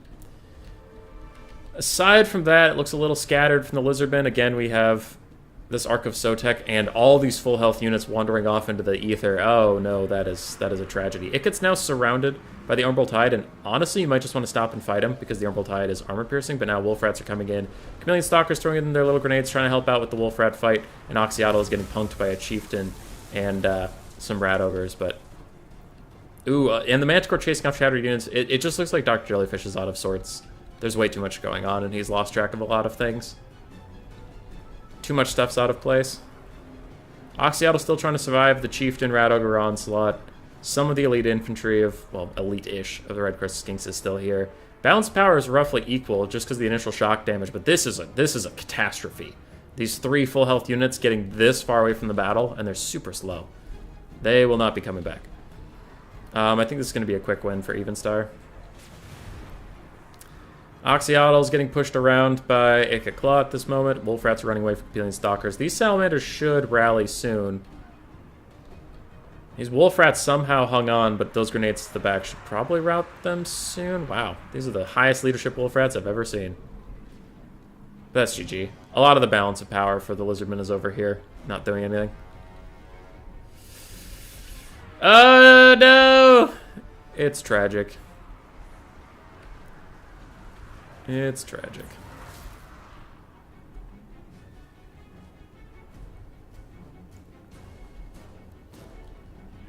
If the Lizardmen won this, I would actually be, like, kind of angry at this point. That Oxy's just survived for this long. It's not a real thing that should be allowed to happen. Ikit throwing out a quick little Scorch to try and get rid of these Feral Cold Ones that are going to jump on him, but they're going to do a lot of damage to him. They have good armor-piercing values, and he does not have a lot of health. Only 2,800 at this point already. And he takes a massive hit from Oxyotl. He's now surrounded with Feral Cold Ones. Oxyotl's still not breaking. Chieftain coming in to help out as well.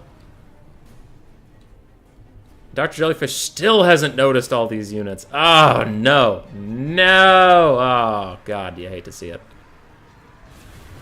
Oxy's still kiting. What? Did he just fire 3 different directions at the same time? What was that? He's using his Storm Demon on Oxy. He's going to hit him. Rout him. Now these units were remembered. Oh, that is tragic. That is tragic. I mean, there's not really much else to say. There's not a lot of analysis I can put into that. It's just... That's... What is that? 1,500 gold, including a terror-causing troop clearing thing off in the distance. It is what it is. I don't know if it would have made the difference. Even Star has a lot of units left, but I think it would have been huge. Oxy is dead. Ica Claw's running away. No reason putting himself in danger. He has Night Runners that have more ammo, etc. I don't think the Lizardmen have any shot at this. These are like literally their only units left. Oh, and that Scorch is really going to seal the deal. That might be army losses.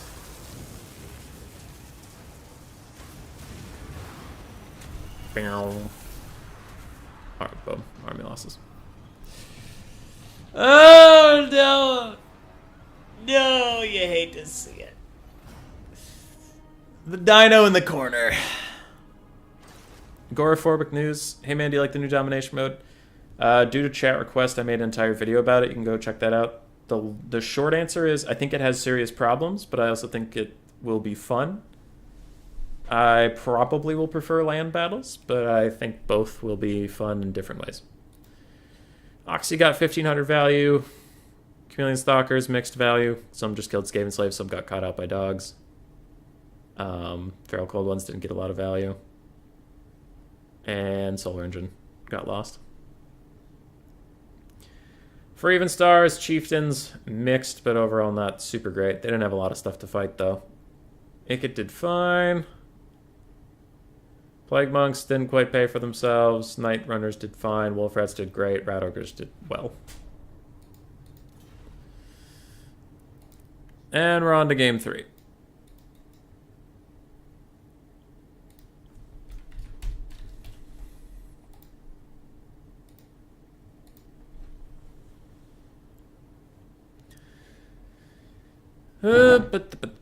How much is Oxy when fully kitted out? I don't know.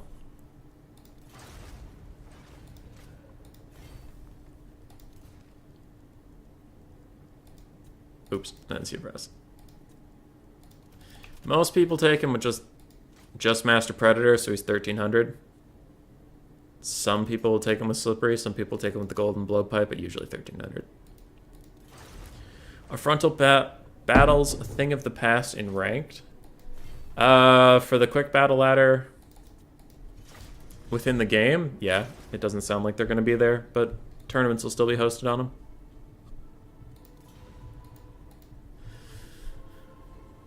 I mean, Ent Ladder will still do land battles, or pitched battles, I think we're supposed to be calling them.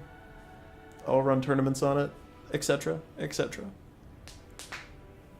Sounds like Tura's gonna run stuff in pitched battles too, though. Sounds like he backed out of that whole only domination mode thing.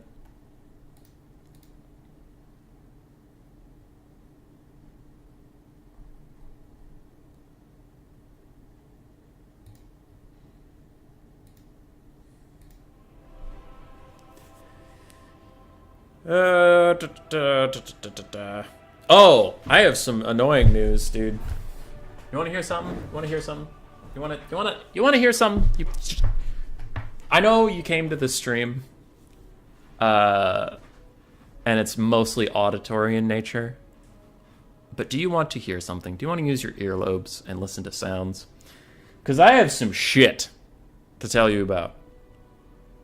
My board game, while these guys figure out the 35 years of pick and ban we're going through, my board game, where are you? Stuff on desktop, board games, Puppet Masters, this, no, this, no, there it is, no, shit,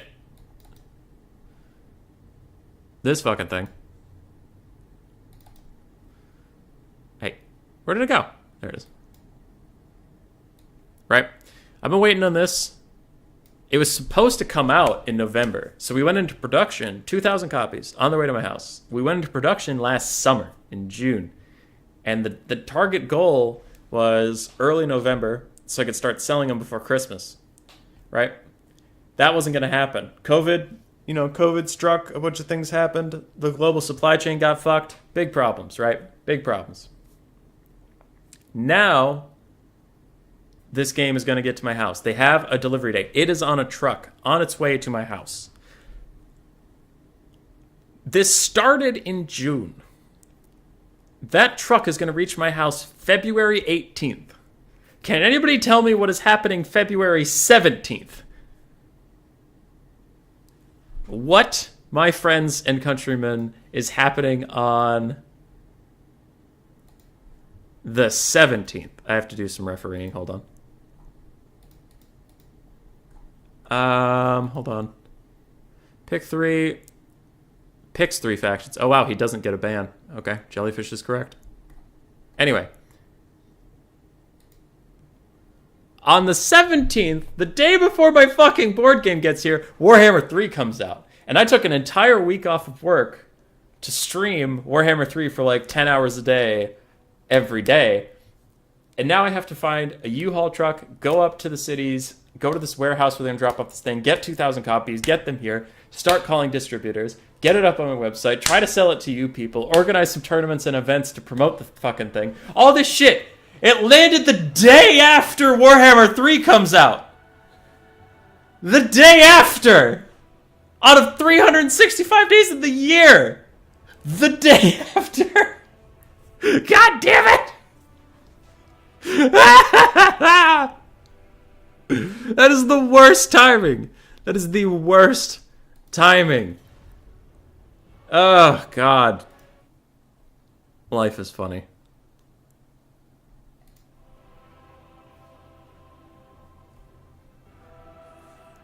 Attila still has better sieges. Attila has better sieges than Warhammer 3? Really?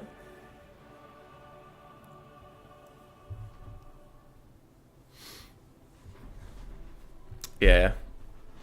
No, you're all right. It's total Warhammer 3. That's so annoying. What I'll probably have to do is go get it in the morning if it's here on time, which nothing's ever on time. But I'll go get it in the morning, stream midday, then figure out what to do with it at night after I'm done streaming.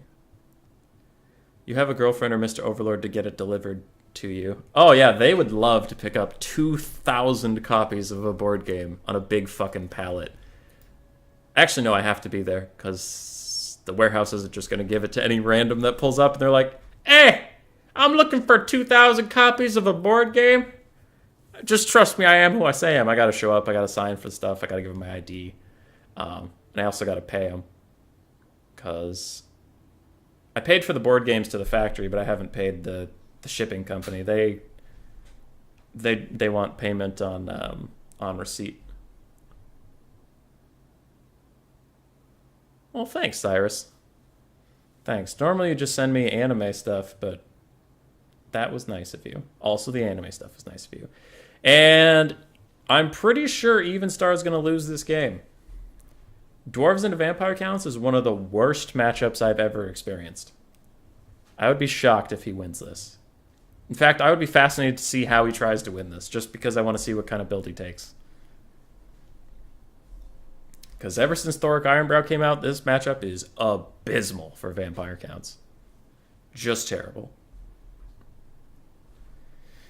I think it was Strat Game. I'm not sure, but I think Strat Game had a good build for this. He took like 4 Cairn Wraiths that he sent around the flanks. Took some black coaches. Well, 1 black coach, a Mortis Engine, then like Kemmler. Kemmler's definitely the best lord here. Because Krell is really good. I think he has a Banshee and a White King. I'm not exactly sure on that, but I don't know. Dragon Lords are good for their breath attacks here, but they're so pokeable. Same thing we were talking about with the Skaven matchup, where if you bring a Dragon Lord, it's like, it's hard to get him in range. It's hard to let him do stuff. Hey man, Daniel, I'd love to be proven wrong. I would love to. But Thoric with Longbeard with great weapon spam is really good. Ironbreakers are really good here. A Slayer 2 to defend. Yeah. Dwarves are strong. Dwarves are strong.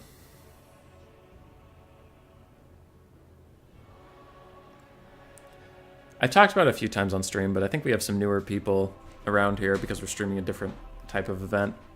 My main problem with Thoric isn't how strong he makes the Dwarven army. I think it's kind of cool. There's a lord that makes these tanky guys more like crazy berserkers and gives them a ton of melee attack. I am totally fine with that.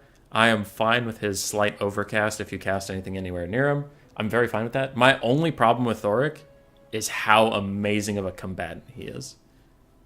Like, everything about his character design screams protect him and you will win.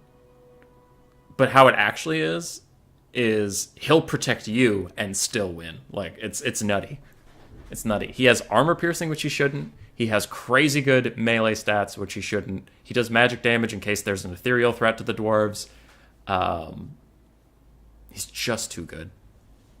I'm fine with all of his supportive shit. And he's expensive. Like, he's super expensive. So I think if he was just a support lord, he'd be much more balanced. But he can beat Gorok 1v1. I've seen it happen multiple times. I've used him to beat Gorok. It's not right. Gorok's entirely a duelist. It's not right.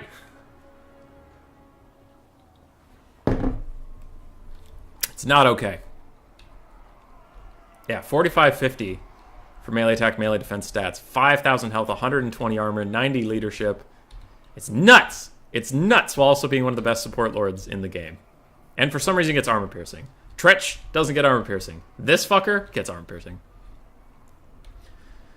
Tell you how unfair the high elf nerfs are?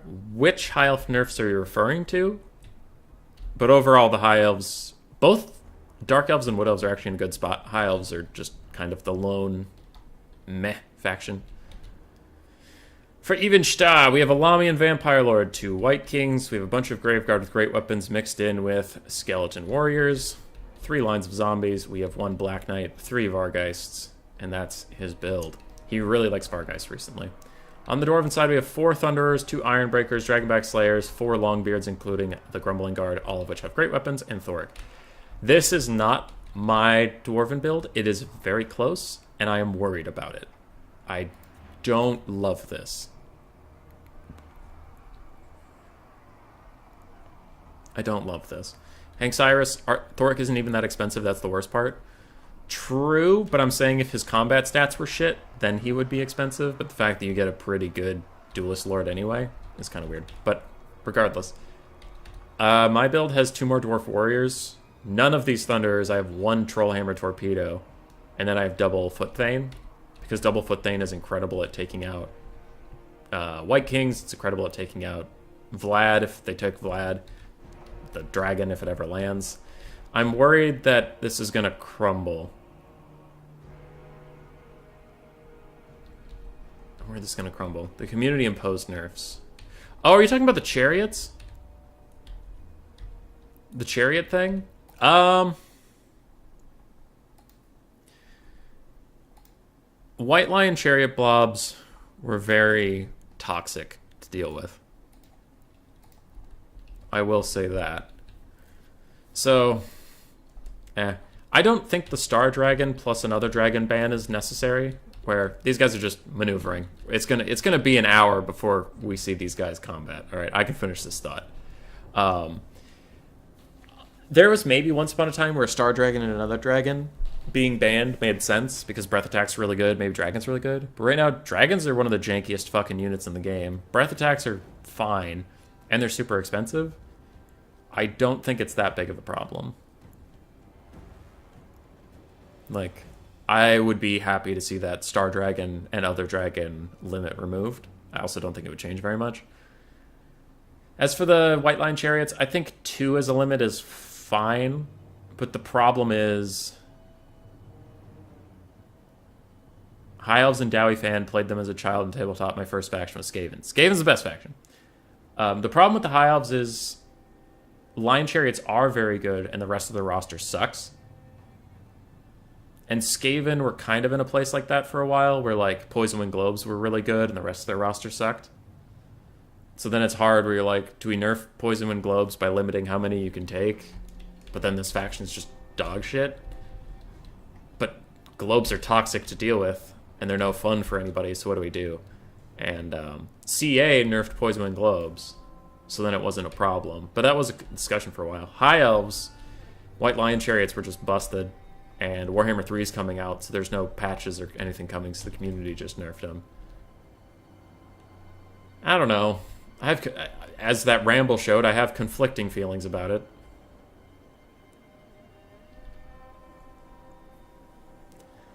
I think it's healthy for the game and bad for High Elves. Like, it reduced one of their very easy ways to win certain matchups and made those matchups incredibly difficult, which High Elves didn't need the nerf. But I think the other 14 factions have more fun of a time in the game because of that nerf.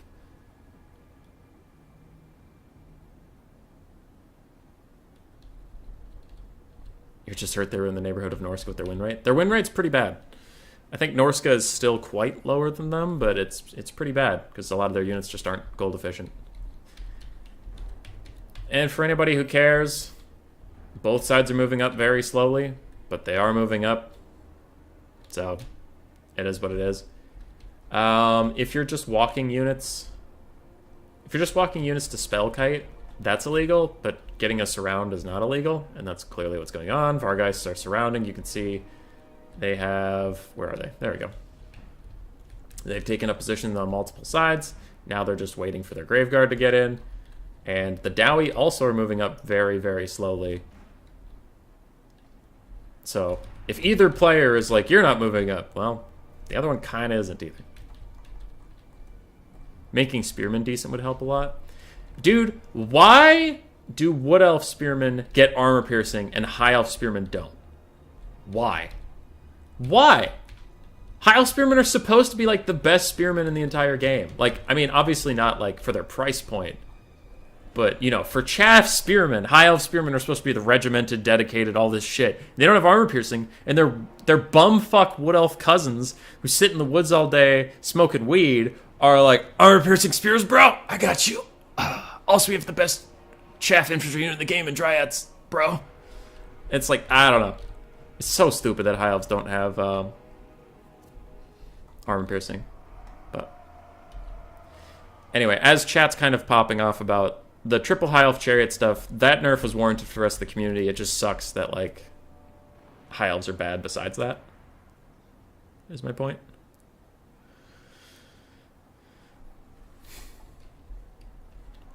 And High Elves aren't terrible, they just aren't good.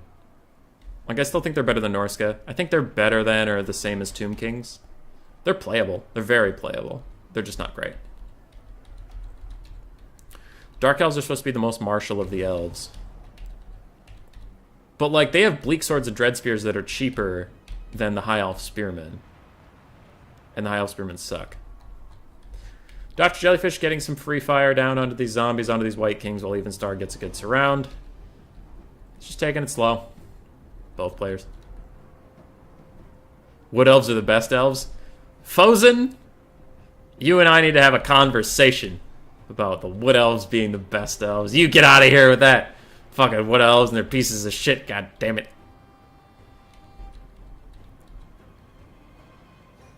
You think that High Elf Spears are even worse than Marauder Spearmen? Maybe. Maybe. As for the game's gonna actually start soon, so I'll finish off the point with this. As for the High Elves, the Dark Elves are supposed to be the more martial of the elves. Then what do the High Elves have? Dark Elves have monsters, which the High Elves also have some monsters, but like Dark Elves have better elite infantry, they have better lords, they have, like, supposedly, according to you, better chaff. They have better cavalry, because the High Elves don't have any cavalry that have armor piercing. It's just like, what are the High Elves supposed to have? They have archers, but the Dark Elf archers have fucking armor piercing. It's just, it's maddening. The High Elves have no real specialty. Like, you can argue maybe archers, but again, I would argue the Dark Shards having armor piercing is better, and the Dark Shards can have shields. And you can argue maybe elite infantry, but I would argue Blackguard and Hargoneth Executioners are better than Swordmasters and Phoenix Guard. Anyway, my point is, High Elves don't have a niche. Anyway, the battle's actually started, so I'm going to start casting now. 7 minutes into this game. Thunderers are shooting what they can, but they really need to be focusing down this Dragon Lord, keep her under pressure. Right now, she's just running rampant. She's going to get a nice pendulum in, and I think the Dwarves are quickly going to realize that they're in deep shit. What was that? Is that a summon of some kind? I don't know. It's only zombies, so I don't know what she overcasted, but... Oh, yeah. casting the zombies at all next to Thoric is an overcast. Got it. But without more infantry to cover the gaps, you can see lots of stuff is getting in, getting onto the Thunderers. I definitely favor the Dowie strategy of protect one thing really well rather than try to protect 4 things not super well. Front lines, some parts of it are doing okay, but largely falling apart. You can see 2 of the Longbeards are actually close to breaking off. Ironbreakers are still full health, which is good, I guess, but so are the Vargeist, so are the Graveguard Great Weapons. The Graveguard Great Weapons are just wandering in here. There's nothing to protect the back line, unfortunately. Lamia Vampire Lord is lining up a beautiful breath attack onto these Norgamling's Ironbreakers. That's a lot of damage. Half their health is probably about 600 value for her, which she has 1,200 from something else. And the Vampire counts are behind on the balance of power. That actually surprises me a little bit. Lamia Lord's already at half health just from overcasting anywhere near Thoric. And by overcasting, I mean casting anything at all is overcasting near him. But, good point for Even Star. All 4 Thunderers are routing, and some Longbeard's Great Weapons are routing. Thoric is trying to chase around the double White King, but he has to be careful here he doesn't get too isolated, otherwise the Lamia Vampire Lord and some Vargeist are going to dive on his ass. Some Thunderers in the distance were allowed to rally, and they should shoot the Vargeists 100%, otherwise they're going to get chased down. Actually, these Black Knights are also going to chase them down, so no matter what, they're kind of fucked. Thoric got dove on by the Lamian Lord. Can 3 Vampire Heroes at half health beat 1 angry Thoric Ironbrow? Maybe. These Longbeards of Great Weapons should 100% come down here, get a nice little charge, and that they are. I think the White Kings are both about to die here. If the Lamian Lord doesn't get out, she will also die, but I think these White Kings are doomed now that Longbeards have arrived. Without Thunderer support, maybe the Dwarven box gets ground down. I think that is a definite possibility. But if the Lamian Lord dies down here, it'll all be in vain, so she has to get out. She has to get out and rely on her Graveguard with Great Weapons to carry the rest of the game. Because they've shut down the Thunderers. She can't be taking this damage for free. She's trying to get out. She's doing that dumb thing where dragons stagger every time anybody looks at them the wrong way. But she will move. Okay. Where are the Dragonback Slayers? Here they are. Fighting some random-ass Black Knights, but no Thunderers. Bounce power is slightly Vampire counts favored. And we can see the White Kings are most likely going to die. Rune of Doom is back on for Thoric Ironbrow. Please don't dive back in with the Vampire Lord. Good. Nice breath attack. Good little breath attack. Does some damage to some summon zombies. No one cares. Don't dive back in. Just don't do it. You don't need to. Please don't. White Kings are going to crumble away. Summon zombie and a real zombie both crumble away at the same time. And Thoric is still standing in the middle of all of his infantry. Vargeist are still successfully chasing off Thunderers. What is this? Is this an Ironbreaker? That is an Ironbreaker. Lamian Lord's just going to leave. If that's Overcast, it's going to do a lot of damage. It's Undercast, so it does some. But Thoric don't give a shit. He's just beating up this White King. Kicking his ass. Norgamling's fighting back.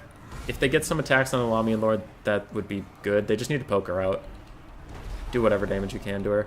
Dragonbacks are trying to chase down the Black Knights that are slowly getting back over to these Thunderers.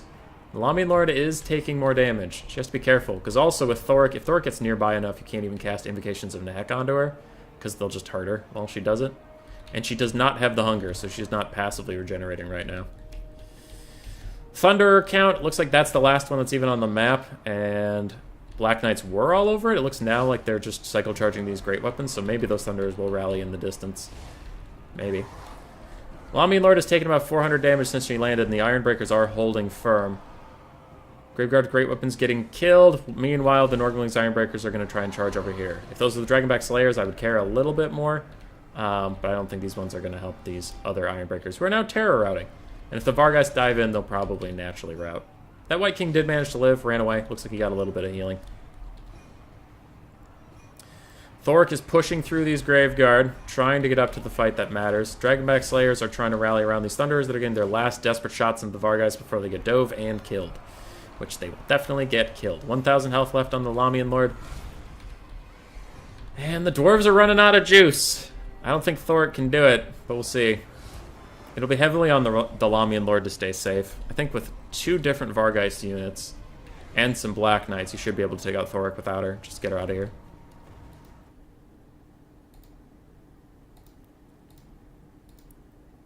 Sorry, getting rid of some porn in the chat. Dragonback Slayers fight into the end against Black Knights. This is a good call instead of letting them fight Vargeist. Vargeist have low armor, so Slayers fuck them up, while Black Knights have high armor. So Slayers still do well against Black Knights, but not as well. Black Knights are cheaper. With the Slayers dead and the last Thunderers gone, I do think it is over. I think Evenstar will take it. I thought the build for the Dwarves was too wide. There was too much to protect, not enough to protect it. And then the target priority was a little off. They really needed to shoot the Vampire Lord with their Thunderers as much as possible, and didn't quite get it.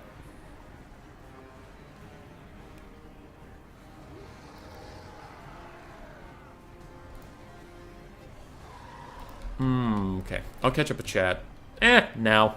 Not a lot's happening. High Elves have Phoenixes. High Elves have the longest range missile cav. That they do, but their missile cav isn't armor piercing, and they don't have any variants. They just have one in an ROR. I can hear you over my blades. I can't hear you over my blade singers killing everything. It's pretty funny.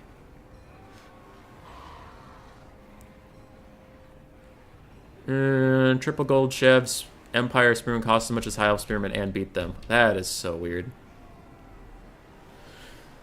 High Elves of Phoenixes. He's got some chilling cav in the trees, not advancing. Oh, okay. The Dragonback Slayer's flag was close to that in their actual models. I was worried he just nuked his own guys. Locus of Power in this matchup is so cancerous. Yes, it is. High Elves are secretly S tier, just no one has figured out. Yeah, Teclis on a Doom Wheel would be a job. Teclis on a Doom Wheel. Yes, perfect. Just cackling maniacally after coming in hinged completely. If you join the Skaven, yeah, that would be pretty bad. Lamian Lord, if Evenstar has any mana left, probably just take her as far away from Thoric as possible, throw some heals on her, and then come back. Because his Overcast thing does have a range. Or just do it right fucking next to him and take 500 damage. Jesus Christ. Evenstar, why? Why you do this? I mean, he took the Overcast, and then he took Thoric's Overcast, too. So that's why it went down that much. Good lord. That hurt a lot. He is going to win this game, though. He's going to grind it out.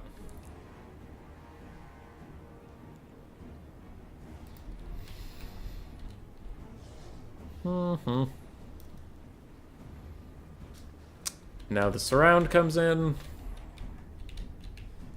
Again, I don't think the Lamian Lord should land, but maybe she can. If it's just Thoric, maybe she won't die, but Daniel, what did you say? I don't know. What? Did I mention you? Maybe I said Doomstage? I don't know with you people anymore. Rune of Doom coming out. Bada boom, there it is. I don't think he has another Rune of Wrath and Ruin in him, and he is going to break, and we'll go over to Tim the Wilder and Ice Power. GG.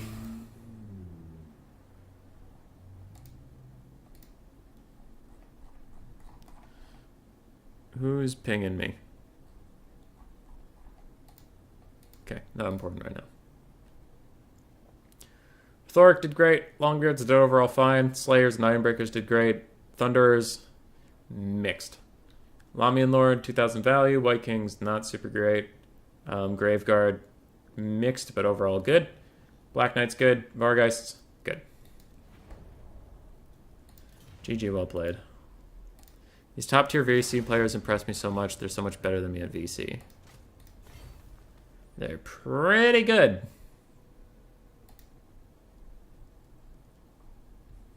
Yeah, Thea and I also agree. I thought that was 4 Thunderers with like 6 infantry to defend them is like a lot. It's a lot. 7 infantry. My bad.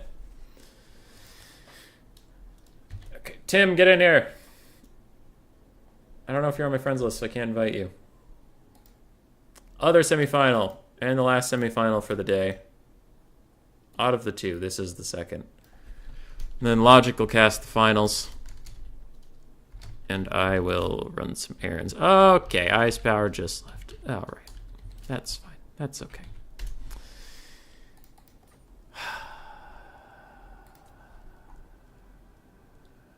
Okay.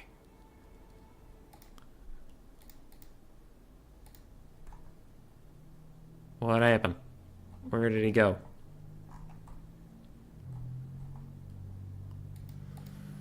I'm gonna check just to make sure they didn't already play or something.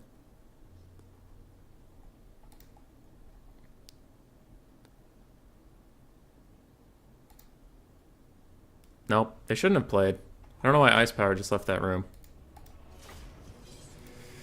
Guess I'll host semifinals Ice.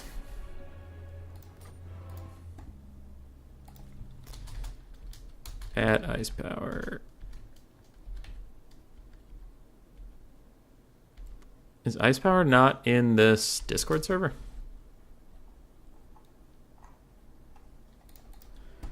Well, he should be on my friends list, so I'll just invite him.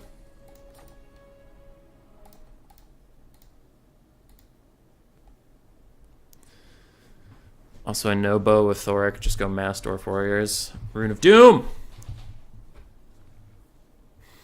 Rune of Doom. Okay, I invited Ice. And he is here. What were the maps again? Mortis Waste, Estalian, Tomb Ashen.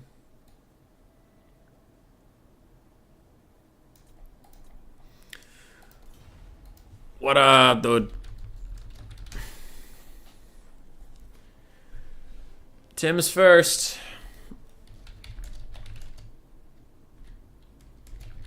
Boom.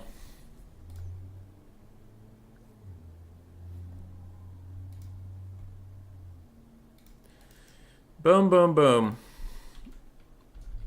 So let's just do XMT Ice Power. We'll get his clan tag in there, but the TW is not really going to fit. And on the other side, we have Tim the Wilder.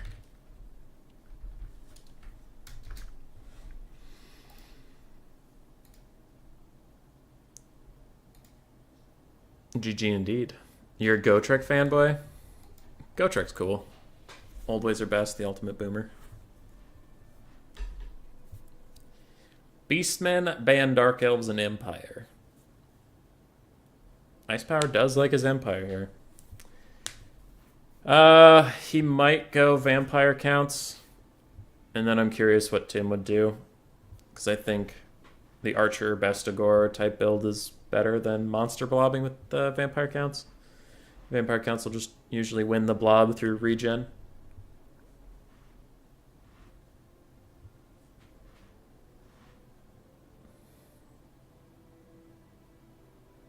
I have a blocker up, right? Yes, I do. Yes, I do. Though I do have to update Tim's score to 0. Got him. Beastman Mirror. I forget who showed me, but I really liked the Torox Gorbul Gorgon. I really liked that. Let's take a look at the builds. Both players loaded up a build instantly. They're similar, but slightly different feels.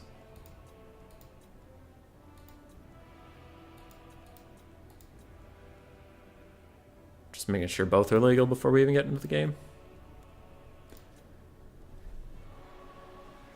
Since I have, as the host, the option to actually look at their builds, I thought I might as well.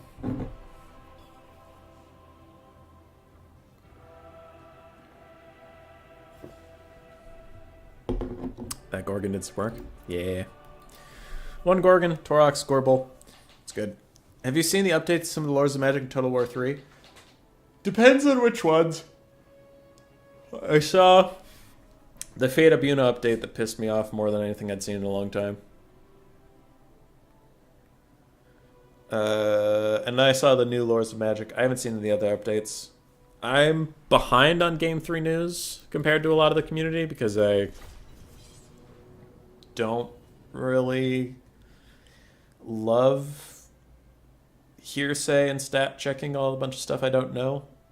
Like, I don't know. I'm not the type of person that's like, oh, dude, Cornate Berserker, this guy, he has like 36 melee attack. Fuck yeah. And I'm like, I don't know if that's good or bad in the context of what he's facing.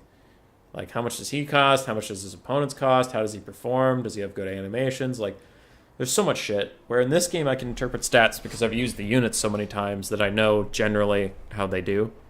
And even then, I could improve on some stuff. Like, there are times where I take a unit that I think will win a matchup, and then it gets trashed on, and that's sad. But, anyway. So, no, I haven't looked too much into the lores because I don't know that much about them. What's your... What's your favorite furry? Is it the Boulder Boy? What Boulder Boy? What's going on? You're hyped for Revamped Life. What's revamped about it? I know healing is different now. I'm trying to remember how. I think it's like overall better, isn't it? Crap. I know some of the numbers people are talking about it, where it's either like better for infantry and worse for single entities, or better for single entities and cav and worse for infantry. Alrighty, so for Tim, we have double best gore, one of which is Korok's Man-Rippers. We have Gore Herds, we have a whole bunch of Spearmen, we have 2 Ungor Raiders, 2 Centaurs, 2 Manticores, Torok's Brass Bull, and Brave Shaman of Wild. Not a huge fan of the infantry spam. Chariots and monsters can kind of cycle charge and route them infinitely, but we will see. For Ice Power, 2 Manticores, Butcher's Calcan Guard, Torok's Brass Bull. We have a Wilds Caster with Traderkin, a bunch of Ungor Spearman Herds, 2 Ungor Raiders, 1 Chariot, 2 Centaurs, 2 Dogs, in fact, a 3rd Centaur in the back. I think Tim's going to have a hard time versus the Butcher's Calcan Guard blob. I think that's going to be real tough. We'll see if the Bestigors can carry. Oh, Furry is in Beastman unit. And you have a boy that chugs boulders. The Boulder Boy. My favorite Beastman unit's probably Minotaurs with great weapons. I think they're Chad. Can these little gores do their job? Let's see. They have some big axes, though. God damn.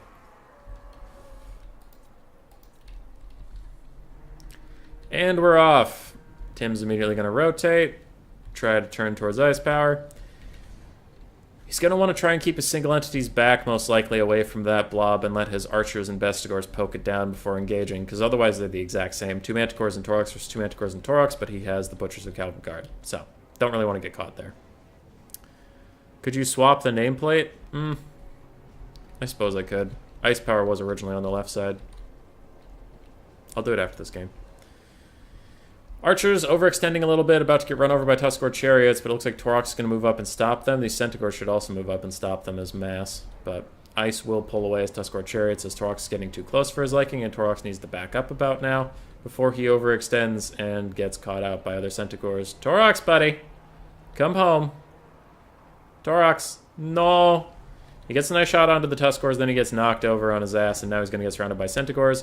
And that big single entity blob I mentioned you should probably avoid, it's coming for him, and he's not going to be able to avoid it. This is real bad. This is real bad. Most of Tim's army is unfortunately standing around. Now it's gotten orders to move in, which is good, but Torox is now surrounded by Butchers of Calcan Guard. He's going to get pinned in, he won't be able to move, and he will die a horrific death. So that's bad. Archers are trying to shoot at some Centaurs off in the distance.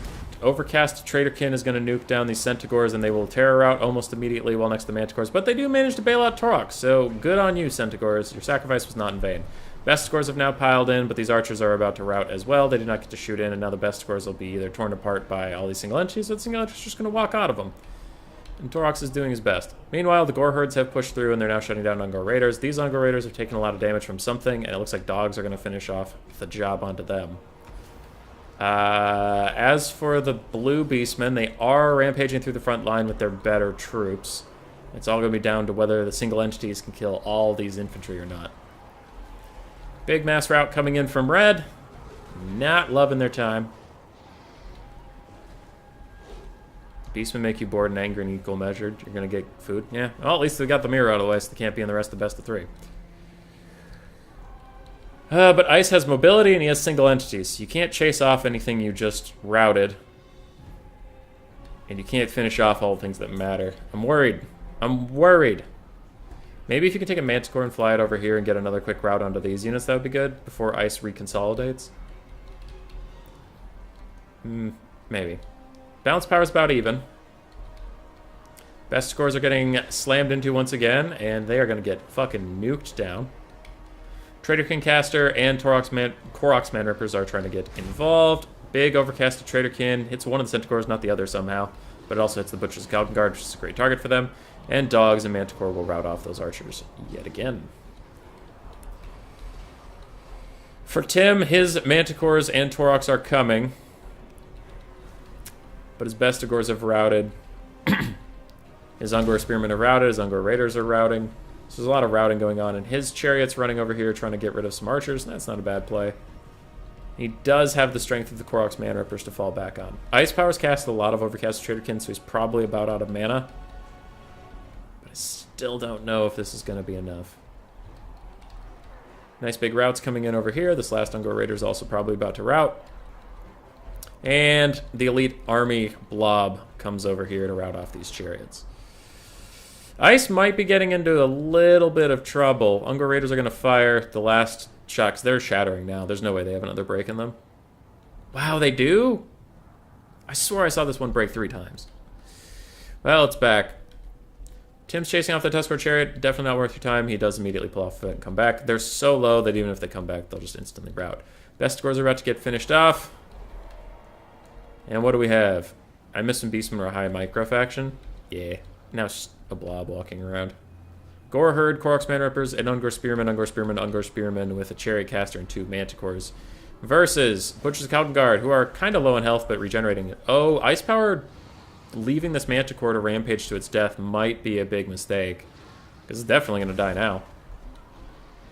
These 2 Manticores should probably also come in and commit. But he is going to turn around, come back. I wonder how this Taurox is doing on getting his brass body active once again. And if Tim has another Traderkin when all these Centaurs and dogs pile in, that could be really good.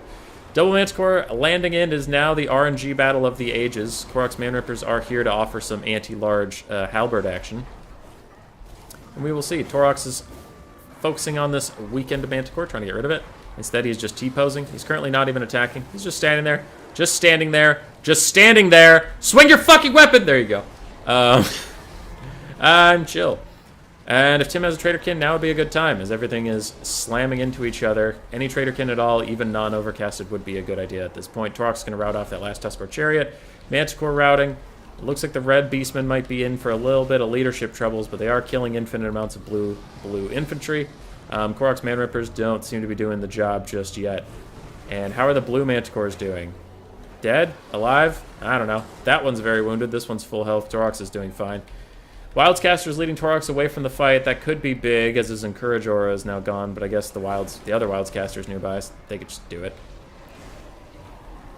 And is that a good Traderkin? Yay! Oh, it didn't hit that Centaur? It didn't hit that Centaur. It hit the dogs, but not that Centaur. Okay, I don't understand anything. Butchers of Calton Guard are breaking. That's big. Other Manticore is breaking. Taurox is 1v1ing that last Manticore. He's got it close to being dead. Koroks Man Rippers, a Manticore, and Taurox are about to surround the full health Taurox. This could be a big moment if they can beat up that Taurox. But that other Manticore is still hanging around just somehow, barely. But Tim needs to rally all of his units. He needs to take out enemy big boy, enemy Taurox pretty quickly. I don't think he has it. There's a lot of awfully effective cycle charging going on. Centaurs running in still. Koroks Man Rippers are in here, but they're that type of unit that I feel like never does anything. Watch, they're going to have great value, but I just don't think they will. Manticore's charging in, gonna rout off the Wildscaster. Then they're gonna rout off and shatter that other Manticore. Koroks Man Rippers fucking terror out, because of course an ROR Elite Halberd unit would not have ITP. Why would they have ITP? Taurox is running back over here. He's going to try and kill this Manticore. He routs it. All right, great. That routes. Centaurs are back in. Spearmen are back in. Chariot Caster running a little too close to Taurox. Taurox is going to rear charge it. Ow. Ow, you hate to see it. Butchers of Calton Guard are back in, but without other Taurox around, maybe they can be killed off quickly. But with the Manticores now routing, Wildscaster routing, it's just going to be Taurox, and the other Taurox is healthier, meaning he's probably going to win.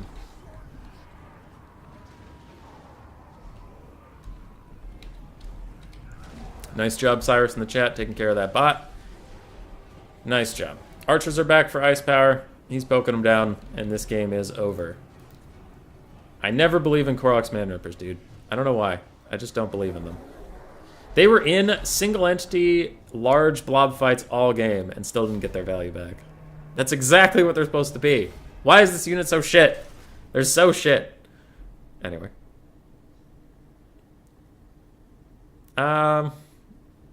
Archers got picked off by dogs early on.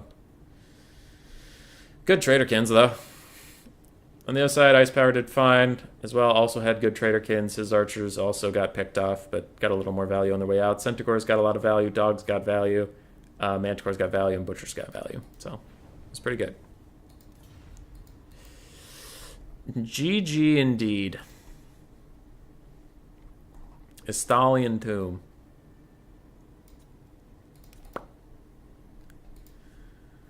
Okay. Map set. Ice 2.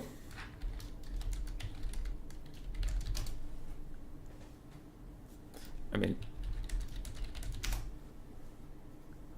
Sorry. Pick 1, ban 2. I'm used to it being pick 2, ban 0. They're actually shit because they're bestigors? Yeah.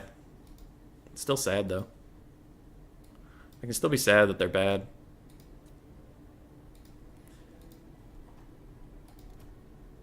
.37 melee attack, 42 melee defense seems fine. Their weapon strength's a little low. They don't have ITP.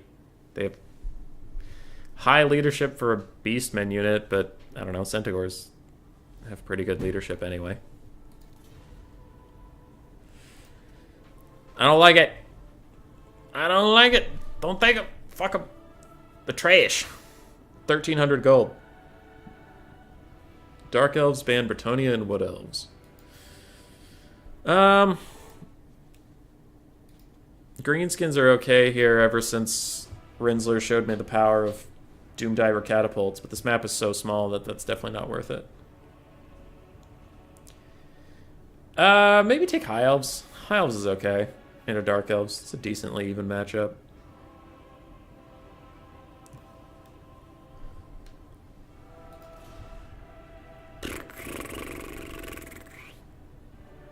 Trying to think what else. Banned Brett, banned Wood Elves. I don't know. Tomb Kings is okay. Tomb Kings, Chaos, High Elves. Probably your 3 best options.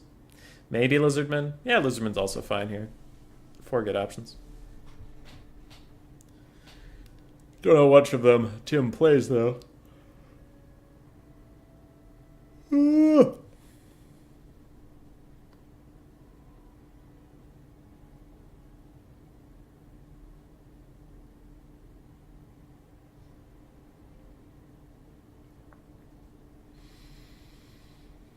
Loads up a greenskin build.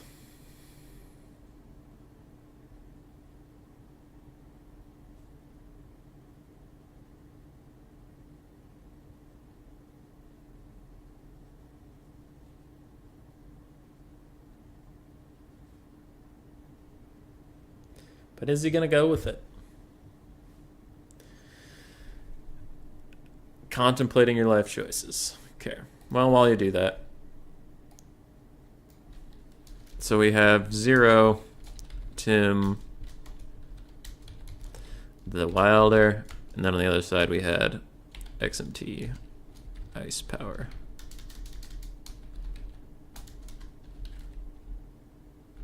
Pep, pep, pep, pep, pep. And then he's at 1.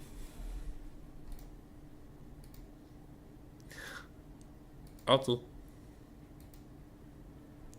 Don't yawn, you're making me tired. Sorry. Tim's thinking. He's doing a big think. Down 1-0.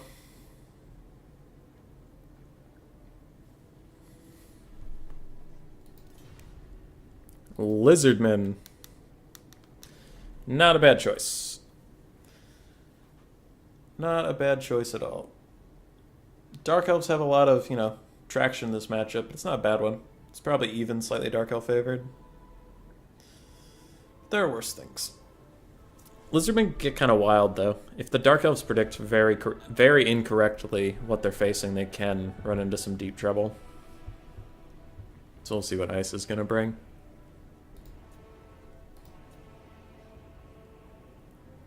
Tim's cycling through some builds.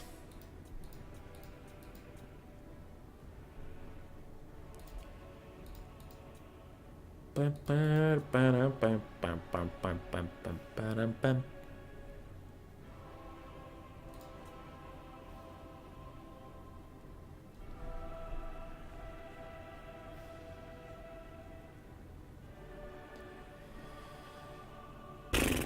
the grand finals Sunday, I'm wondering whether I should stream my entire run through it or just stream the semifinals and finals like a normal person. But I feel like if I stream my run, I'm less likely to do well. Because there's always the possibility of, like, stream snipe or something.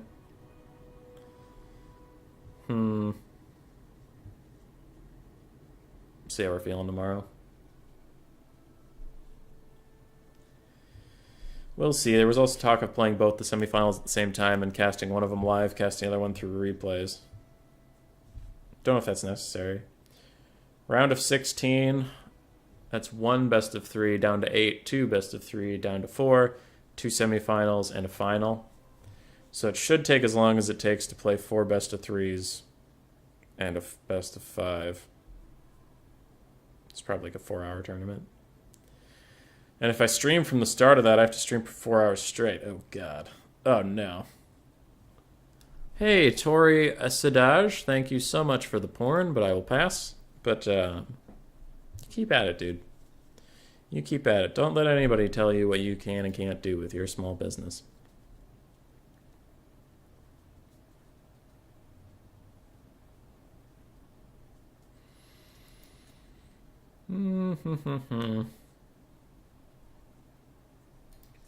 Ice Power settled on a build, it looks like. Looks pretty weird. It's a weird build.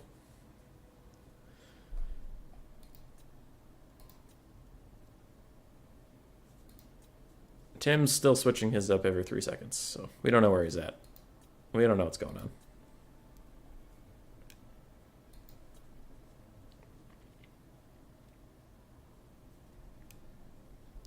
Is LCS on yet?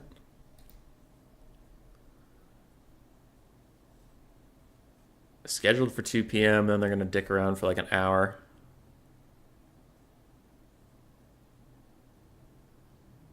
Yeah. So I'll be on later. I have to go into work at some point, but I have to make it late enough that I know the lab stuff's done. Otherwise, when I show up and their shit isn't done, then I have to sit around for a while until it does get done. Gotta take the pup for a walk. Tomorrow's gonna be busy.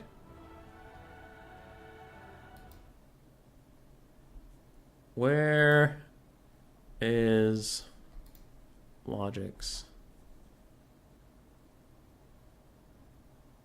Oh, okay. Logic's doing it on Twitch tonight. I was trying to get the next thing set up so I can send you guys over there easily. Tim's build's weird. It's a weird build. I don't hate it. It's weird. Ice Power's build's ready. It's a weird build. I hate it. Everybody's builds are weird.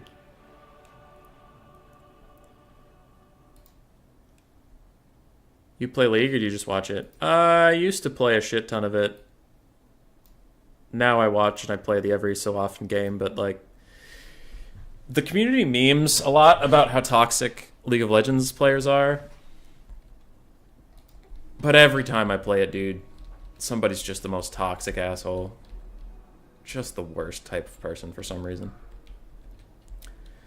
For Ice Power, we have Lokir Fellheart, a Sorceress of Fire on the ground with Burning Head and Fireball. We have 1 Cold and Dread Knight. We have a whole bunch of Bleak Swords and Dread Spears. We have 3 Dark Shards, 2 Bolt Throwers, and we have 2 Dark Riders. And we have the Chill of Mother Flippin' Sontar.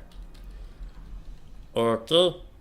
For Tim, we have Skink Cohorts. We have some with Javelins, some without. We do have 2 or so Chameleon Skinks.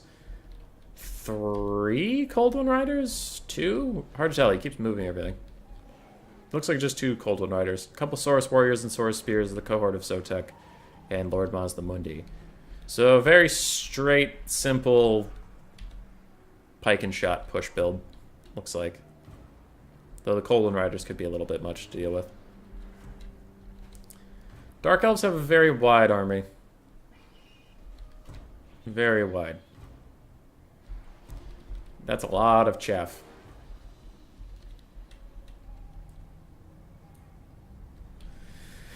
I think the Lizardmen will struggle. There's just too many bodies that they have to churn through while Dark Shards and Bolt Throwers are going to be shooting them. Chill of Sontar is kind of a meme pick, but he could do okay. Alrighty, hello and welcome everybody. I hope you can all hear me. Oh, I was sitting on that stream for too long. It just started up. My bad. I heard clicking and I was very confused. Saurus are weird. I don't think Saurus are gonna do it here. They're tanky. They don't kill stuff fast enough. They're just tanky. And Dark Shards are very good at making tanky things big dead. Oh, did he cut down to 2 Dark Shards? Looks like he did. I don't see a third one anymore. Okay, maybe with only 2. 2's still gonna be plenty though.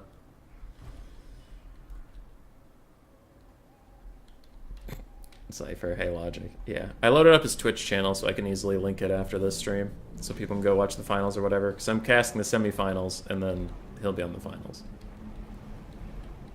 He had something suddenly come up. I wasn't even supposed to cast semifinals. Logic, not Logic. God damn it, Cypher. Anyway, Lord Mazdamundi takes a little bit of a fireball. Chill of Sontar gets a nice double breath attack in, and then he starts taking some return fire, and he's going to run away. Has a whole bunch of javelins poke him in the butt. He has plenty of healing, though. He's fine with it. Bolt Throwers shooting in at what targets they can find, and it looks like Coldwind Riders are trying to catch the Chill of Sontar, but they got to be careful as there are Coldwind Dread Knights just waiting for them, and Bolt Throwers are going to start picking off little models.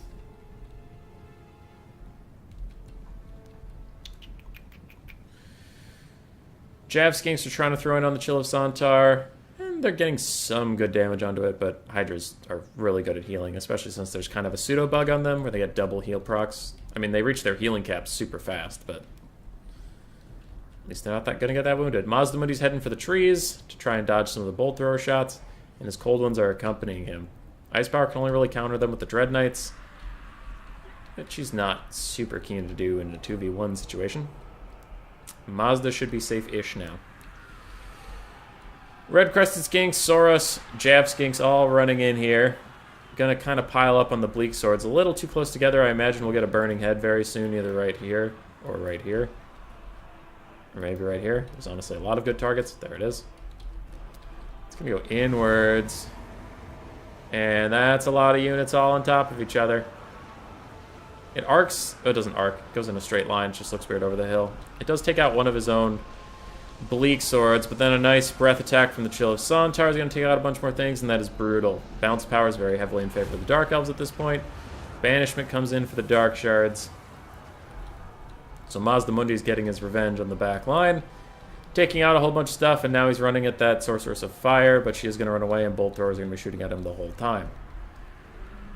Lokir's running around stopping the Saurus from getting too much done, unfortunately for them. And here they're blobbed up on top of Skink cohorts, so they're not going to get through very nicely. Dark Shards get compromised by Mazdamundi, and there are big breaks coming in the backfield. Coldwind Riders are fighting Coldwind Dread Knights. They're trading about even, but they are slowly losing as these other Coldwind Riders are chasing off stuff. Mazda is routing a lot of things. The Lizards are doing their best to come back into this game a little bit, but the Saurus clumping up is just such a big issue for them right now. And they even get rear charged by Dark Riders. You hate to see it. Coldwind Riders now getting picked off, seems like in droves. They're losing in melee while chasing down routing units. They must be getting hit in the back by something. And these Coldwind Dread Knights are going to grind through them. Dark Shards get a brutal, brutal volley onto Mazdamundi. They are going to take him down. Oh, no. They kind of stopped firing right when I thought they were going to get a lot of damage in. Lokir, however, is uncontested. He's going to rout off some Saurus and Skinks pretty soon. Chill of Sontar is coming over to duel Mazdamundi, and he will do fine there. How else are we doing? Hubby just watches now. I used to try to be pro. I did try to be pro once, but honestly, it was just team gap. Like, so many games.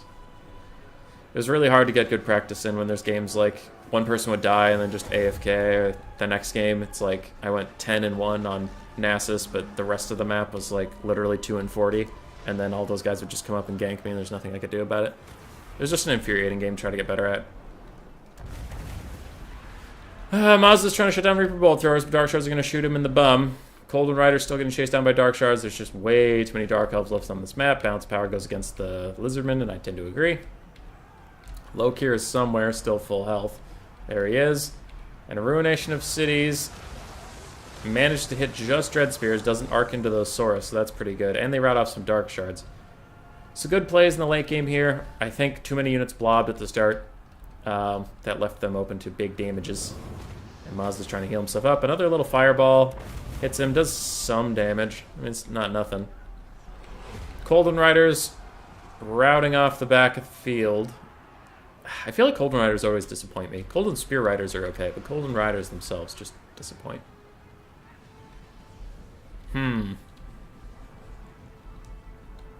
Now the Lizardmen are trying to get this very, very damaged blob of infantry together, and they are routing a lot of Dark Elves, but Colden Dread Knights are going to slam into these Saurus. Well, those are Saurus Spears. These Colden Dread Knights might actually pay more for that than they thought. Somehow this Bolt Thrower crew is back online. Mazda's going to get shot in the face with an overcast fireball. Dark Shards are also going to shoot him right now, and he's probably either going to rout or die. Taking massive damage over there. Throws one last Apotheosis onto himself, staying in the fight for a second.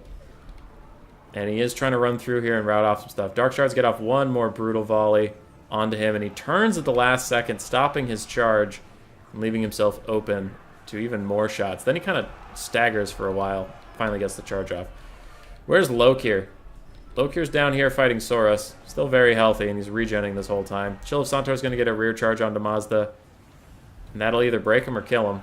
Dark Riders are also here, and Dark Shards are going to provide covering fire. More fireball spam from the Supreme Sorceress, though she does cancel her own attack because Mazda's next to some horses, so now she can't see a dinosaur the size of a house.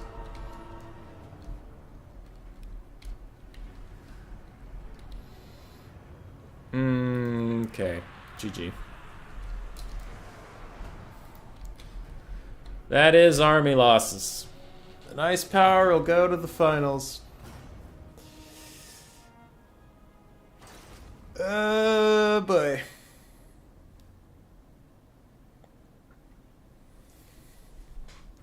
Well played from both. Golden Riders, yeah, didn't really get good value. Chameleon Skinks did well. Jav Skinks did okay. Saurus didn't really do it. They were just tanky, but couldn't bust through the front line fast enough. Mazda did well. Lokir did okay. He was just standing around. Firecaster got a lot of value. Chaff was Chaff. Dark Shards did well. Dread Knights did okay. Chill of Santar did alright. Bolt Throwers did fine.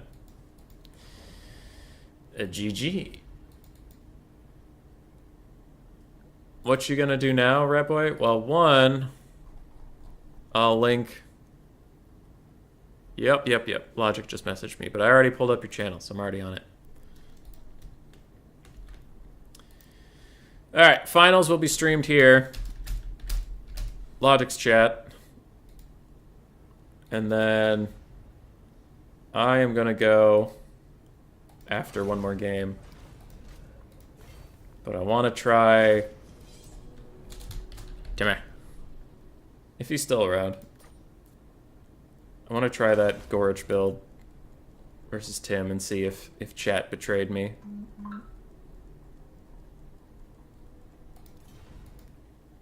I'll message him. But yeah, the rest of the actual chat, the actual turn's going to be over on Logic stream, and I'm just going to fight Tim once. Try my new build versus VC.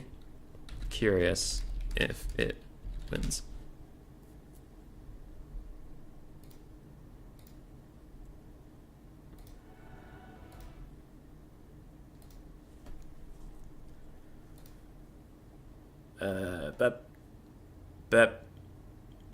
Bet. And if you can't play, then I'll just end the stream, but we'll see something. Did I hear Gorge? Yeah, this is my new Skaven vs. Vampire Counts build that I should have taken into Tim, but I got dissuaded by chat thinking it was a meme, and then he took a build that just countered the box super hard. And I was like, no, that's why I developed this build, is because people have figured out that not Hellman Gorst. The Heinrich Kemmler is super good versus Scabinos.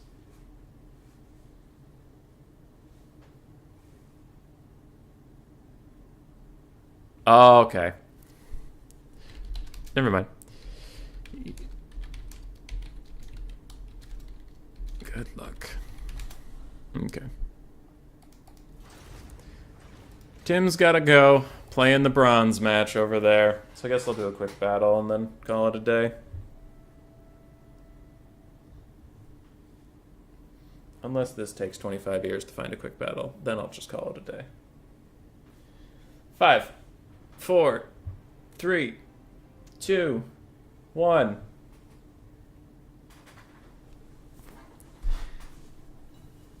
Okay, we got one.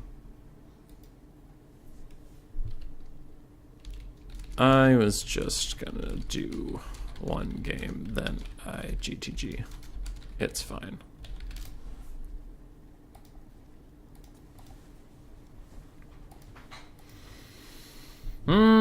Sad. Sad. Still salt. Still big salt. Many salts have I in my body.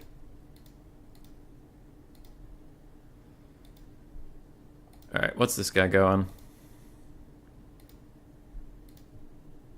What up, Ice Power? Why are we quick battling? You're with logic now.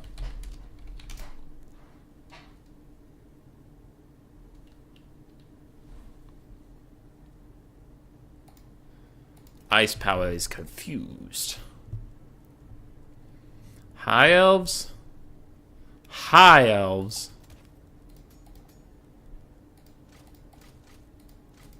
We can run at them.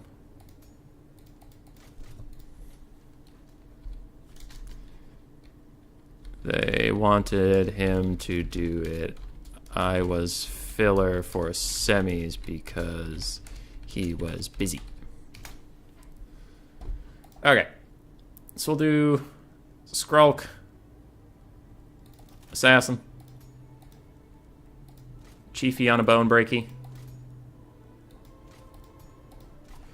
And then Plague Monks? Sure, why not? It's quick battle. I just kind of want to run at somebody. Two Rat Ogres is fine. Let's get a Mutant Rat Ogre. We don't usually play with them. Some Skaven Slaves. Spears. Sure. A good old-fashioned Skaven Rush to end the stream. It's an awkward amount of gold. Whatever, good enough.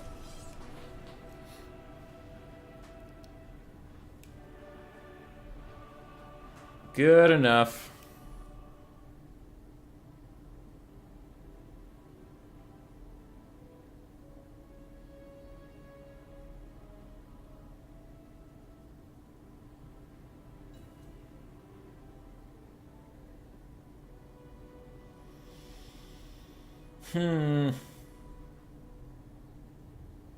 Yeah, tomorrow's gonna be weird. Gotta wake up, do D&D with the RTK lads, flip around, do Winter Grand Finals for Ent Ladder, and then go back to work. And then the next week's gonna be busy. Busy, busy bead. Plague Monk Sensor Bearers? No. I don't know. Plague Monks do better into High Elves, I think. Sensor Bearers are good against high armor targets, which High Elves don't have a ton of, if I'm thinking correctly. Enemy troop count 645. Watch as I have no range and it's like phoenixes and dragons and shit. That'd be pretty funny. That's a pretty instant loss if that's true. Also, I should have looked at the map because this is a long map to walk over with not a good deployment zone. Whoops. Whoops.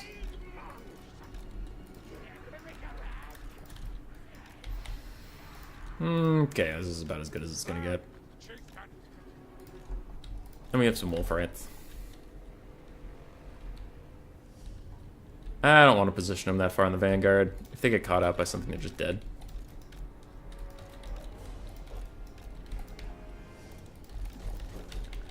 Okay. You guys, you guys, you guys, you guys. Ready whenever.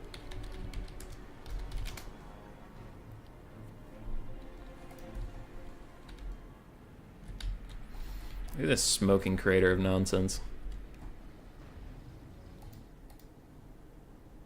It's a big ass hunk of warpstone. Oh, logic stream hasn't started yet. Alright, that's awkward. Well, maybe this quick battle will buy time until this thing starts.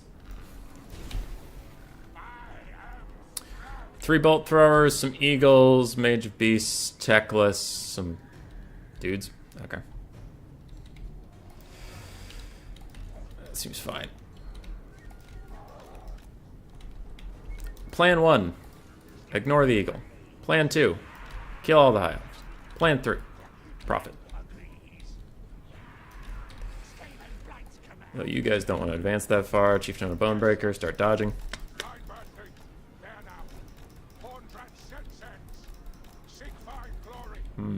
Okay.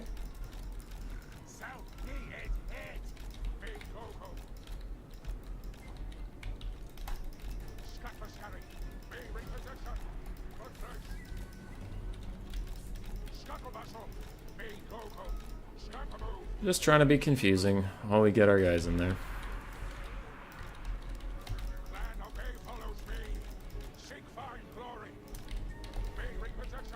Okay, let's hope that protects him a little bit.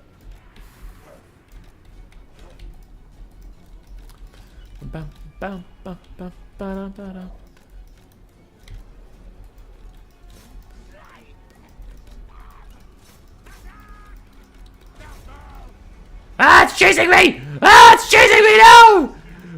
Okay, cool.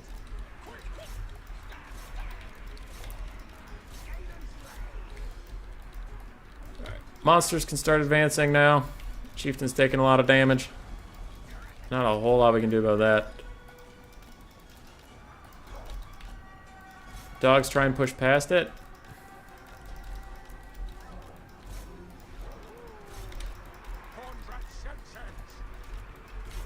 Wee-ha!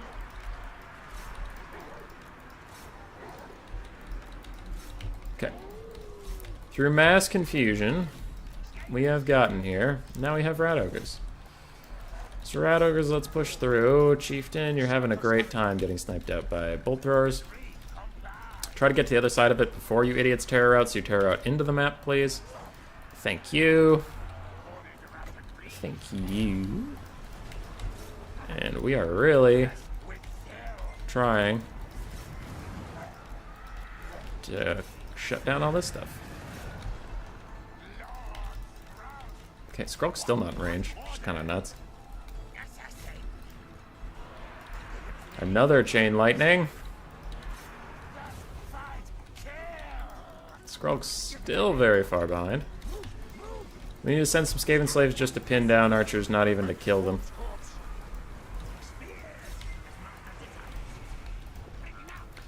But I think we're going to get through.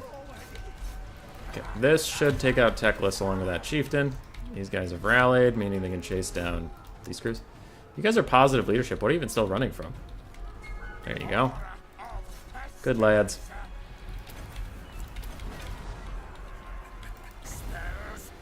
Take that. Plague. Plague. Plague! Yes, kill them all! Okay, where's my mutant rat ogre and my chieftain? Go kill that phoenix, because I don't know which of the eagles is a summon. I think it's that one, but not super sure. I don't really need a summon. I already have more shit than I can handle. Hey. Alright, yeah, we won.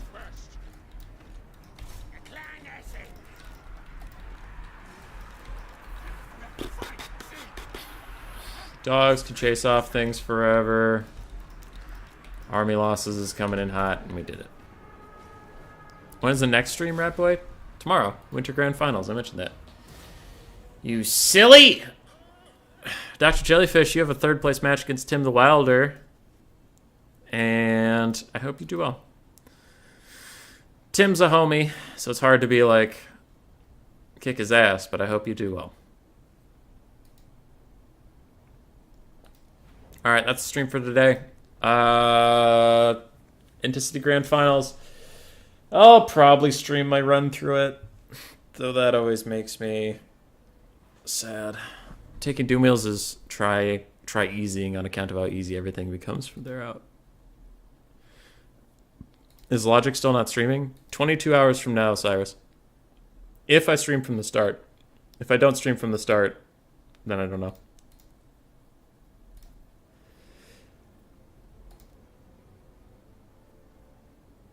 Yeah, I might do semifinals and finals. I might stream from the start. I don't know. Because whenever I stream, I do worse. So, do I really have a shot against, like, the best players? I don't know. So maybe I should just stream for the entertainment, for the memes. Okay, well, Logic is going to get going soon, and I do have to go let the dog out, because I wasn't planning on streaming this long. So I am sorry, I must bid you all a fond farewell. A goodbye. A goodbye.